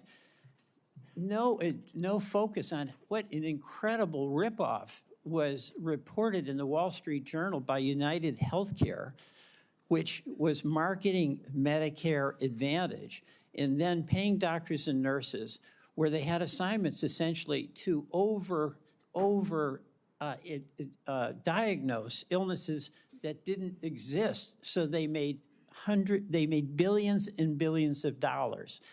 And I've seen nothing coming out of the Trump administration, and I've seen nothing coming out of your advocacy that is going after what is a rampant abuse by the insurance companies and overcharging people and not doing the job. And by the way, the United Healthcare people, when they did that, they overdiagnosed. When the person really got sick, they dumped them. They dumped them. Go to the nursing home on your own. That's a broken healthcare system. We spend the most and get the least. And I think there should be collective anger about this on both sides because all of our people are dependent on that healthcare system. And you're going to be working for a president who's on a lawless rampage right now, okay? He has done something reckless with the pardons to these cop beaters. I'm appalled by that. But that's just reckless. That's not illegal. He's impounded money. So right now, the Medicaid website went down. He's impounded money. So the community health centers that Senator Warner was talking about are up in the air as to what they can do. Do you believe that a president can impound money that has been appropriated by Congress? Senator, let me answer the question about Medicare first. I have never defended that program or the rapacious behavior by insurance companies or the PBMs. I understand that's a huge problem. And all right, I don't have time. We've got to get over to vote. So we can do this. But you've asked me 5 questions. You got to give me a chance to answer one of them. Please be brief. Yeah, I brought in, if I get confirmed, I've already appointed a general counsel. The first time in history, he's a former prosecutor who prosecuted the biggest Medicare fraud in the case in the state of West Virginia. I brought in a prosecutor for that job instead of a bureaucrat, precisely to address the important issues that you raised here. The only reason I didn't talk about these before is because I wasn't asked about them. What about, I agree with you 100%. Right, what about impounding, a president impounding money that, among other things, goes to health care? And you're saying that that's illegal? That's correct. Well, my job is to uphold the Constitution. I'm going to take an oath to uphold the Constitution, and I will administer the law and uphold the Constitution.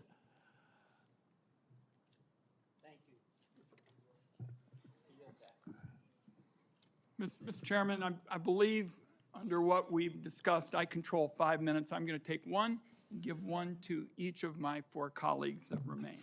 All right, and I would just say this vote, they're going to call it in about 8 minutes. Thank you. So we have very little time. 2 hours ago, colleagues, I asked Mr. Kennedy to reconcile his many anti-vaccine statements with his handful of pro-vaccine statements. Instead, he gave us a word salad and ducked the issue. The same was true, Mr. Kennedy, with respect to measles, where you wrote a book playing down the threat of measles, even though American families are very concerned about it, and apparently families are still mourning in Samoa. And my last point would be that Mr. Kennedy said today really wasn't about him. And I just want to tell him it is all about you, because I find your presentation to be both untrustworthy and unprepared, because my colleagues have been seeing back and forth between Medicare and Medicaid, and it's not clear which program you're using when. So I want colleagues to know there is a lot more information to learn about Mr. Kennedy before we vote. I'm going to urge that to my colleagues on both sides of the aisle to not make decisions on the basis of this session. I thank you for the additional time. And I guess my next minute is Senator Whitehouse, Senator Warren, and Senator Smith. And again, 1 minute each, please. There's been a lot of conversation about late-term abortions here, and I just want to make clear what Rhode Island OBGYN doctors describe as what is almost always happening when a late-term abortion is needed. It is a childbirth gone wrong. The family has painted the room, it has bought the crib, maybe even decided on the baby's name, and has gone to the hospital to welcome the new baby into their family in what is supposed to be a happy event. And then things went wrong. Then the alarms started pinging. The lights started flashing. The medical professionals started rushing in. And the question became, who lives and who dies? The mom's life is often at risk, and she may have other children she needs to care for. The baby's life may be at risk, and one or both may die. In that environment, the doctors and the family own that decision. Government has no place in that room at that point. And I think we need to understand when this late-term abortion gets bandied about, what you're dealing with is a tragedy that is happening to a family who wanted that child and have suddenly been confronted with a moment in which they have to make what is probably going to be the worst decision of their lives. And to try to shove the state legislature into that room is really offensive, really morally wrong, and I just want to make very clear what Rhode Island OBGYNs tell me is the situation when these procedures have to be deployed. Senator Warren. Thank you, Mr. Chairman. So, Mr. Kennedy, I wanted to ask about your role in the 2019 measles outbreak in Samoa. In July 2018, 2 children died immediately after receiving a measles vaccine that nurses had mistakenly mixed with a muscle relaxant. The nurses get charged with manslaughter, but vaccination rates go down. I asked you about this in my office. You told me flatly that your visit to Samoa had nothing to do with vaccinations. We now know that's not true. I have the documentation. You met with the Prime Minister. You talked about vaccinations. You met with an anti-vaccine influencer who described the meeting as, quote, profoundly monumental for this movement. So what happens? Vaccinations go down, there's a measles outbreak, and children start dying. But you double down. You didn't give up. Just 4 days after the Prime Minister declared a state of emergency, 16 people already dead, you sent a letter to him promoting the idea that the children had died not from measles, but from, quote, defective vaccine. You launched the idea that a measles vaccine caused these deaths. You are a very influential man. In fact, you are called the leader of the Disinformation Dozen. UNICEF and WHO, the World Health Organization, investigated this. They say the claims are false. It is not biologically possible what you claimed. And yet, ultimately, more than 70 people died because they didn't get vaccines. So my question is, do you accept even a scintilla, just even a sliver of responsibility for the drop in vaccinations and the subsequent deaths of more than 70 people? Anything you do differently? No, absolutely not. There were 2 incidents which children died. In 2015 and again in 2008. 2015, it was from the measles vaccine. That's what the New Zealand General Hospital found. The government of Samoa banned the measles vaccine after the 2018. I arrived in July of the next year after the ban had been in place for a year. Mr. And Chairman, the measles, understanding that you wanted to hold this to a minute and that I don't get to present all the facts and documentation I've got, how about if we just decide to make entries for the record on exactly what the record shows about Mr. Kennedy's participation? And I think he's answered the yes or no question. He takes no responsibility. Senator Warren, we will do that. differently. And Mr. Kennedy, and to all the senators, every senator knows that following this hearing, they will be able to ask you questions off the record, and you will be able to put answers back onto the record. So please give that answer. I apologize that we're shutting you off for giving a full response right now.